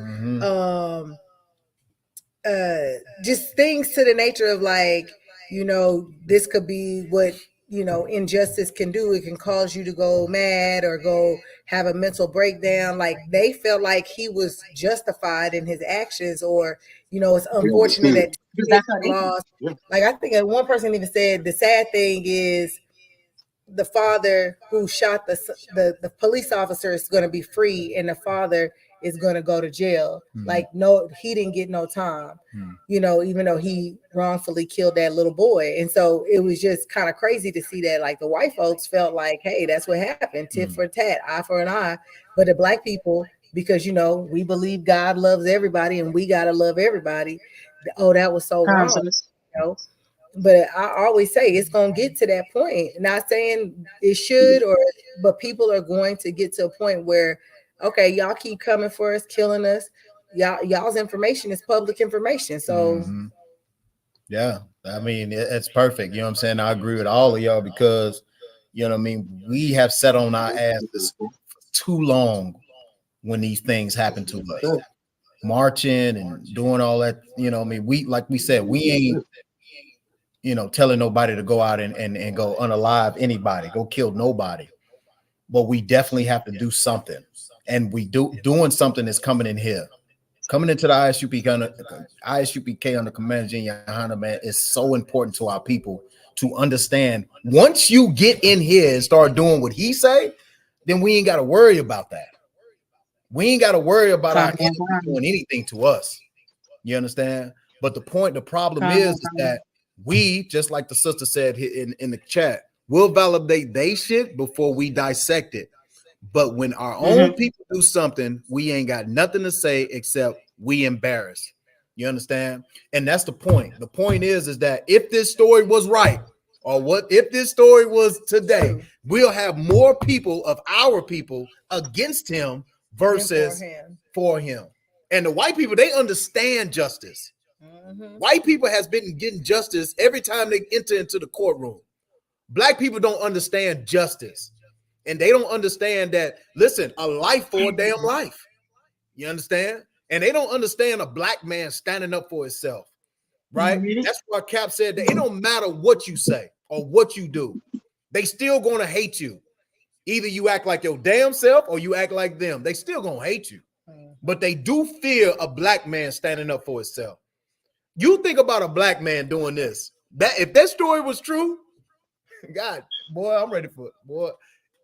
If this story was true, listen, they'll be scared of every black man in America. Salakia. They'll be scared of every black man in America when they next time. You understand? This story kind of hit home, sis, because you know I was telling you, you know, my baby brother was a victim to police brutality, and the thing about it is, it wasn't even Edomite cops. It was Israel who did that to him. And that boy, I remember going home, and this happened in the Bahamas. I remember going home and the doctors telling my father that my brother only have 10% chance of life, and if we believe in a higher power, take it to him. That boy was in a coma for 11 days, and his life is what? That happened in 2012. This 2024 and still no justice. Whether the story is fake or not, I really want to sit down. I want to send it to my father, and I really want to get his take on it. Because I remember him saying when they got to the hospital, because my brother now is remembering slowly, he was like, the whole thing was the police officer wanted to drive his car. He had a Mustang. And it went left from there. And I remember my father saying when he got to the hospital, the police officers are there. Now they're trying to claim that my brother jumped out of the vehicle. Everybody know, I don't care where you are in this world, police vehicles don't open from the back. And how are we supposed to open the vehicle if he handcuffed, right? But how was his hands handcuffed, but he don't have no shirt on? So y'all done beat him up and almost kill him. Now he not moving, so y'all come up with this story. My father said the arrogance of the officer when he asking him what happened to my son, he had this attitude like, why you asking me anything? And you know, my father is a retired martial artist, and he said right when he was about to put this nigga head through the wall, the nurse come running out because they had my brother on a gurney talking about he was drunk and he needs to sleep it off. And I remember my mother saying, no, something ain't right because my son don't snore. So when they finally went to take him to do an x-ray, he was strangling on his own blood that was leaking from the brain is why he was making the snoring noise. And the arrogance of the officers, when you're asked by the parents or the family, What happened? Why did you do this to my loved one? And they have an attitude like you beneath them for asking them anything. But like you say, sis, y'all regular people, your records are public.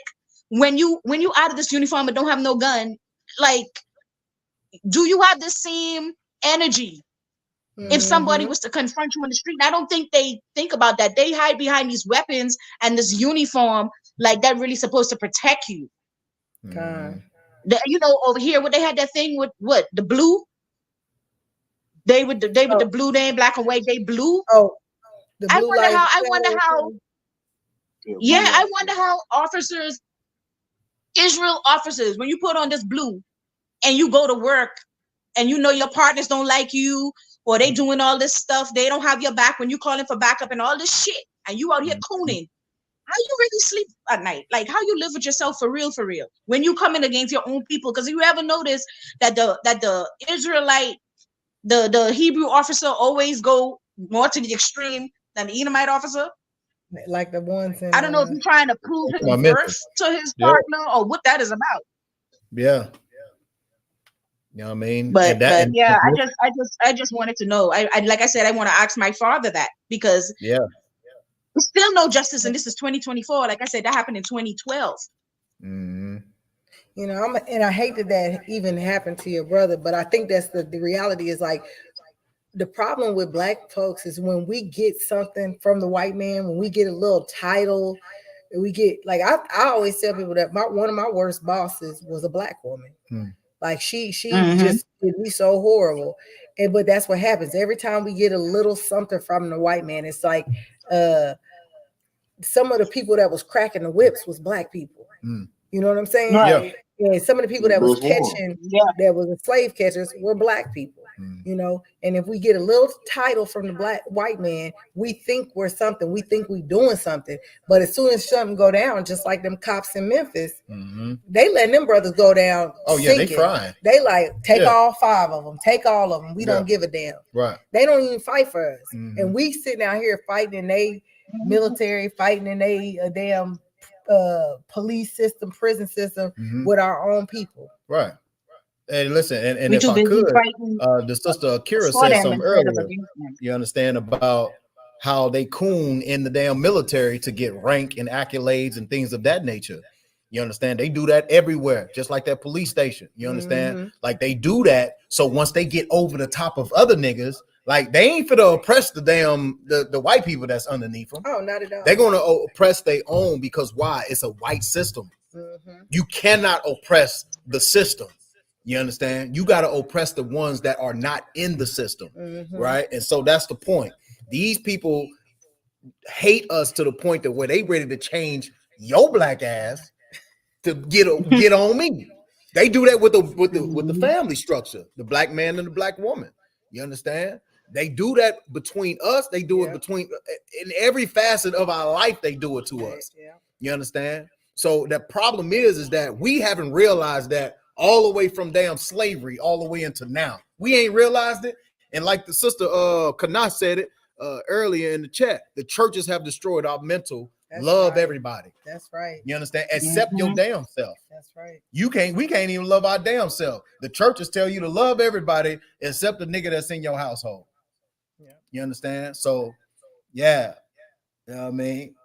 I want to see what else you got to bring out, sis. You got something else. I see you rubbing that chin. What you got to say, sis? Come on. No, I'm sorry. I just zoned up for a moment. So like you. No sweat. You know what I'm saying? Like that's the point of this bar talk today, is that we don't have to damn code switch. No. We don't have to switch up for no damn body, right? You know what I mean? Hey, Shalom, what's going on, Darius? You understand? Like that's the point. The point is that we don't have to code switch to please these people, man. Right? And that just like work on that, because I know a lot of us do it. But remember, like the brother said, just speaking, perfecting the English language and code switching. It's when you change your tone, even your mannerism, like sometimes your behaviors, you know what I'm saying? Yeah. Those are code switching. Like, okay, like now they're in here. Let me do my hands like this. Let me lay my head like that. Right. Let me stand this way. Like all that. No, that ain't like, you ain't got to do that. They don't give a damn. I told them this week. They was like, yeah, you would. Oh, that's what it was. Right. I said, if our boss disrespects us, I said, or says something out of pocket, you're not going to correct them. You're not going to advocate for yourself or assert yourself. And they both said, the white man and the black girl going to say, no. I said, what? And she's talking about son. No, because he's earned the title of chief and I'm going to show him respect. And I said, he ain't guys. But we'll go home and give him man hair. I said, yeah, he earned that title of chief, but I don't give a, I said, he probably didn't even earn it, but you're not going to disrespect me. At all. Like, what? Yeah. And then they were like, well, I don't know. I'm like, I know. And they was like, why? I said, because I don't give a fuck. I told her, they looking at me like, I said, I don't give a fuck. You think you just going to be disrespectful? Like, no, we ain't playing that. But no, I don't get it. Like I said, she'll do that because he cheap, but then go home and give that black man hell. Yeah. Yeah. She ain't got and that's money. the point. And that's exactly what they want. That's exactly what they want to happen. Yeah. You understand? They want you to, get on this high, get in this high position, and then you don't even know how to turn it off when you get home. Because you feel pride in this place. It's the American pride. It's the pride of me getting this position in life. And then you go home to a nigga that, he's a plumber, or he do something less than what you doing. He don't make as much money as you. So you're going to go home to that brother and you're going to treat him, like a slave. But when in reality, you're actually doing more for you than that Edomite on the job, because that nigga willing to lay his life down for you. That don't count for nothing. Like my Ottawa said, all right, if since that's the case and you want to be equal or you above, when you hear that bump in the night, bitch, don't look at me. Get your ass up and go there and handle it. You better roll over. You better get up there. Hey, and he has never had to say that to me, but we're just saying hypothetically in that kind of situation. Since you think I don't deserve the respect, when you hear the shit, go handle business. I'm not getting up at this bed to protect you. You making more money, right? You think you the head? Then go handle it. You put your life on the line for me. Damn right. We need to just change the way we think and the way we are with each other. That's the point. We need to learn how to love ourselves more. Love ourselves. So, and then that will, move on to us showing love to each other. So when we are us and the people being violated in the streets, your first instinct ain't to take out your damn phone and record it. Your first instinct is to jump in here and help your brother or sister. That's right. We gotta work on that, man. That was a hell of an experiment. I don't know who came up with it, but man. Yeah. I ain't gonna lie, I was hype. I was like, about damn time. I nigga was crunk on that. Nigga was like, hell yeah, nigga. Hell yeah, it's about time. You know what I'm saying? Like, I was crunk. I can't remember. I was like, Lord be with him so that he can, because I ain't gonna lie. I was like, that's right. Shit, it's about, and honestly, I think we've all thought about it. We've all thought about, if one of them motherfuckers do that to my kids, what am I gonna do? Right.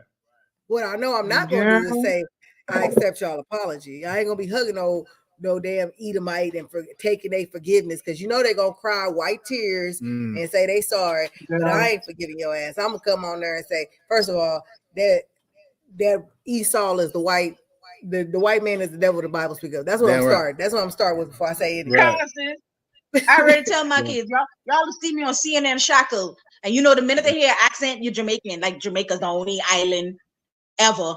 They can say crazy black Jamaican woman. Okay. Call me whatever. But you come from one of my children, bro. Ain't nothing to talk about. Oh no. No, and that's why people got to get in here. They got to get in here. Just like the scripture the brother Maiwaz just put in here. Like, that's why people got to get in here to understand what the Most High is gonna do to Edom. You understand? Like, to understand what the Most High got planned for these people is very important to your, to your psyche, right? To your strength when you walk around this damn place.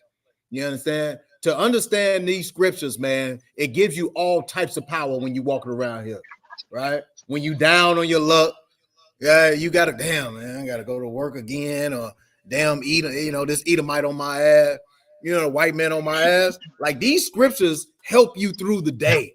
It help you. You understand? It helps you fight demons. It helps you fight depression. It helps you fight a lot of things that's going on in our life right now. And it helps you get through. You understand? Like Christ said, he that endure unto the end. These are the things we have to endure. You understand? So, that was the perfect scripture the brother dropped in the chat. You know what I'm saying? Because knowing and understanding that this devil is going to fall. That's right. This devil is going to fall one day. And what side are you going to be on? Are you going to be on the shucking and jiving? You understand? The shucking and jiving? Or you going to be on the side of the Lord? You understand? Like, listen, damn shucking and jiving. Damn that. I'm done shucking and jiving for this damn devil. Why? Because it don't benefit us, man. That's right. It ain't helped us yet. At all. We got to stop it, man. We're still in the same position. You know what I'm saying? Still broke. Officer Mawaz, what you got for us at the end, brother? We're gonna run up out of here. Cut on one come. What you got left? What you got to say at the end of this? Give us your totality of everything, if you could. It's pretty much all been said, man. Like I said, to bring yourself out of this, and our answer out of this is follow the law, statutes, and commandments, getting the ISUPK under command General Hunter to save your own life.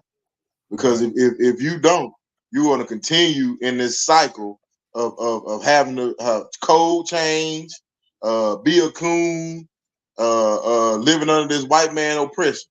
If you want to change your life, get in the ISUPK, and that's the best advice I can give. Correct. What about you, sis? What you got left? Hey, if you haven't seen the movie The American Society of Magical Negroes, go and watch this movie. It is a must watch. Don't just watch it for the entertainment, but actually maybe see if you can find yourself somewhere in the film and change that shit about yourself. You know what I mean? But this was a good show. I love you guys. We can't wait for y'all to come down Most High to the real D. Let's just put it out there that Dallas is the real D. Okay? Hey. Okay, the real D.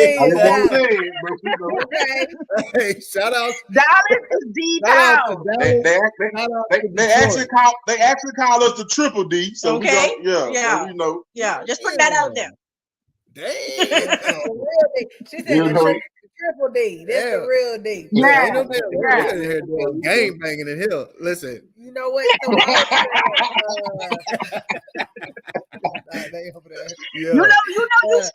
You started out with the song Oak Cliff. That's my hood. So yeah, it is. Get it I'm saying that's what it's about. You know what I'm saying? Hey, and listen, straight up and down, the water to the House of Mawaz for stopping in here, man. The water for y'all. Thank you for having me. Thank you guys for having us. And that's the point. There's always love when we link up. Hey, shalom, y'all bashim y'all shabbaraka thon to the brother. Y'all shema tabashim y'all shot to the sister. You understand? The water for y'all coming out. Shalom. Shalom. Man. That's the point. That's the point of this whole thing. Coming together, discussing topics. Yes. The things that we go through in this place is a fool. You know what I mean? And if we can't discuss these things, you understand, with each other, we damn sure ain't gonna be able to talk about it with them. Okay. The damn devil don't want us talking about these things. That's right. The devil don't want us changing our ways. Like the sister said, or the brothers, both of them said, it's the experiment was to see what we was going to, where we at in life right now. Okay. You understand? Where we at? Are we still slaves? Are them niggas still slaves? Do they still love us? You understand? What is the temperature here? Are they going to attack if anything happens? You understand? That's the point. Like, what are we going to do? Okay. What are the niggas? What is the niggas' temperature right now? Right? What's that scripture you gave me? I think it's in Jeremiah where it says, "Don't curve your ways." Jeremiah 3. Yeah. Mm-hmm. So I got that written on my whiteboard at work.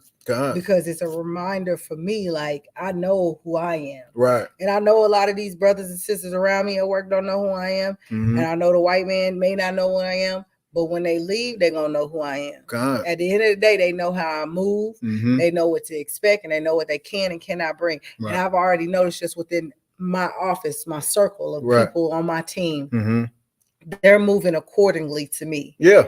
As they should. And it's kind of a beautiful thing to see, because we'll try to bring up holidays. And I'm like, oh, you already, and they're like, oh yeah, we're not gonna go on that. Right. Because and like the white man said, oh, I respect you. He told me this week. I respect you because you really know the word and you live by it. And I said, well, thank you. You know what I'm saying? Yeah.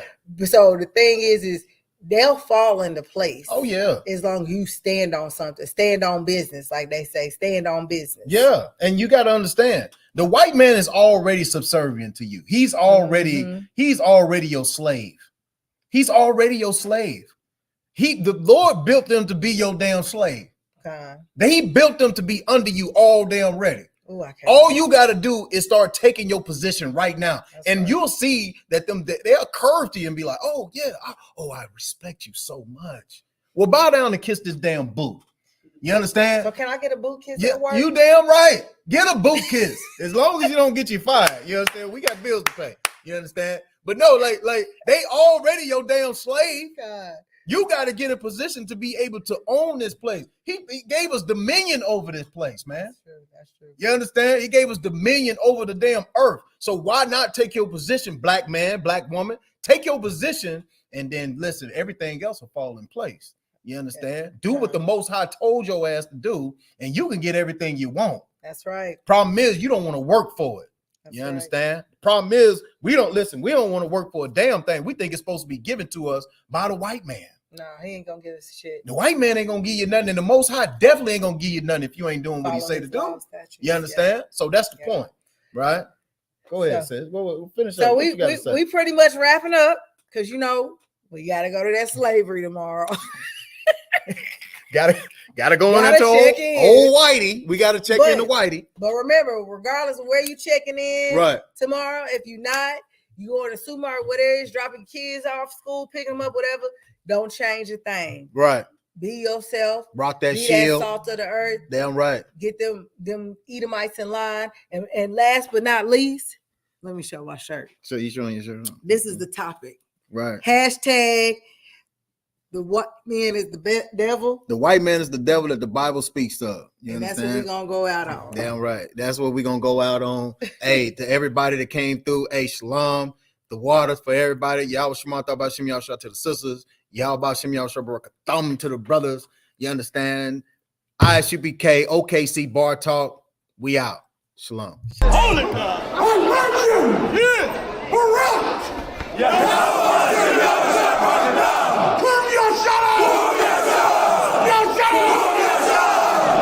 Who's the power? Who's the power? Who do we fear? Who do we fear? Who is your king? Who's your king? Who's your king? What's your name?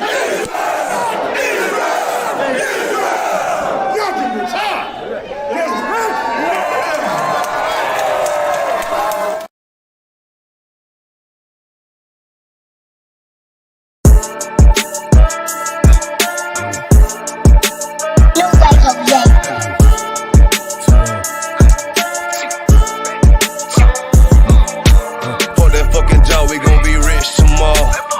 That fucking job, it ain't no more climb. Fuck that fucking job, boy, I'm sick and I'm tired. Fuck that fucking job, all that bitching and crying, and I'm saying fuck that fucking job, nigga. Fuck that fucking job, bitch. Fuck that fucking job, we gon' be rich tomorrow. Fuck that fucking job, it ain't no more climb. Fuck that fucking job, bitch, I done had enough. Fuck that fucking job, I'm watching everybody work. Fuck that fucking job, that little pay by the hour. Yeah, fuck that fucking job, my back hurting and I'm hungry. Yeah, fuck that fucking job, nigga, on soul. Yeah, caught between the two, get this money, go home. Yeah, all these people so, all these bitches, they messy. day I came in, I bossed up on the bosses. And they promise nigga this, promise nigga that. Want my ass to work, then bring that paper back. Sharp, where you been? I been taking the shit. Knowing damn well that I don't fucking sleep. Fuck that fucking job, we gon' be rich tomorrow. Fuck that fucking job, it ain't no more applying. Fuck that fucking job, boy, I'm sick and I'm tired. Fuck that fucking job, all that bitching and crying. And I'm saying, fuck that fucking job, nigga. Fuck that fucking job, bitch. Fuck that fucking job, we gon' be rich tomorrow. Fuck that fucking job, it ain't no more applying. Fuck that fucking job, me and bro, we just posted. Look him in the eye, shake my head disappointed. We gotta visualize, summarize, execute.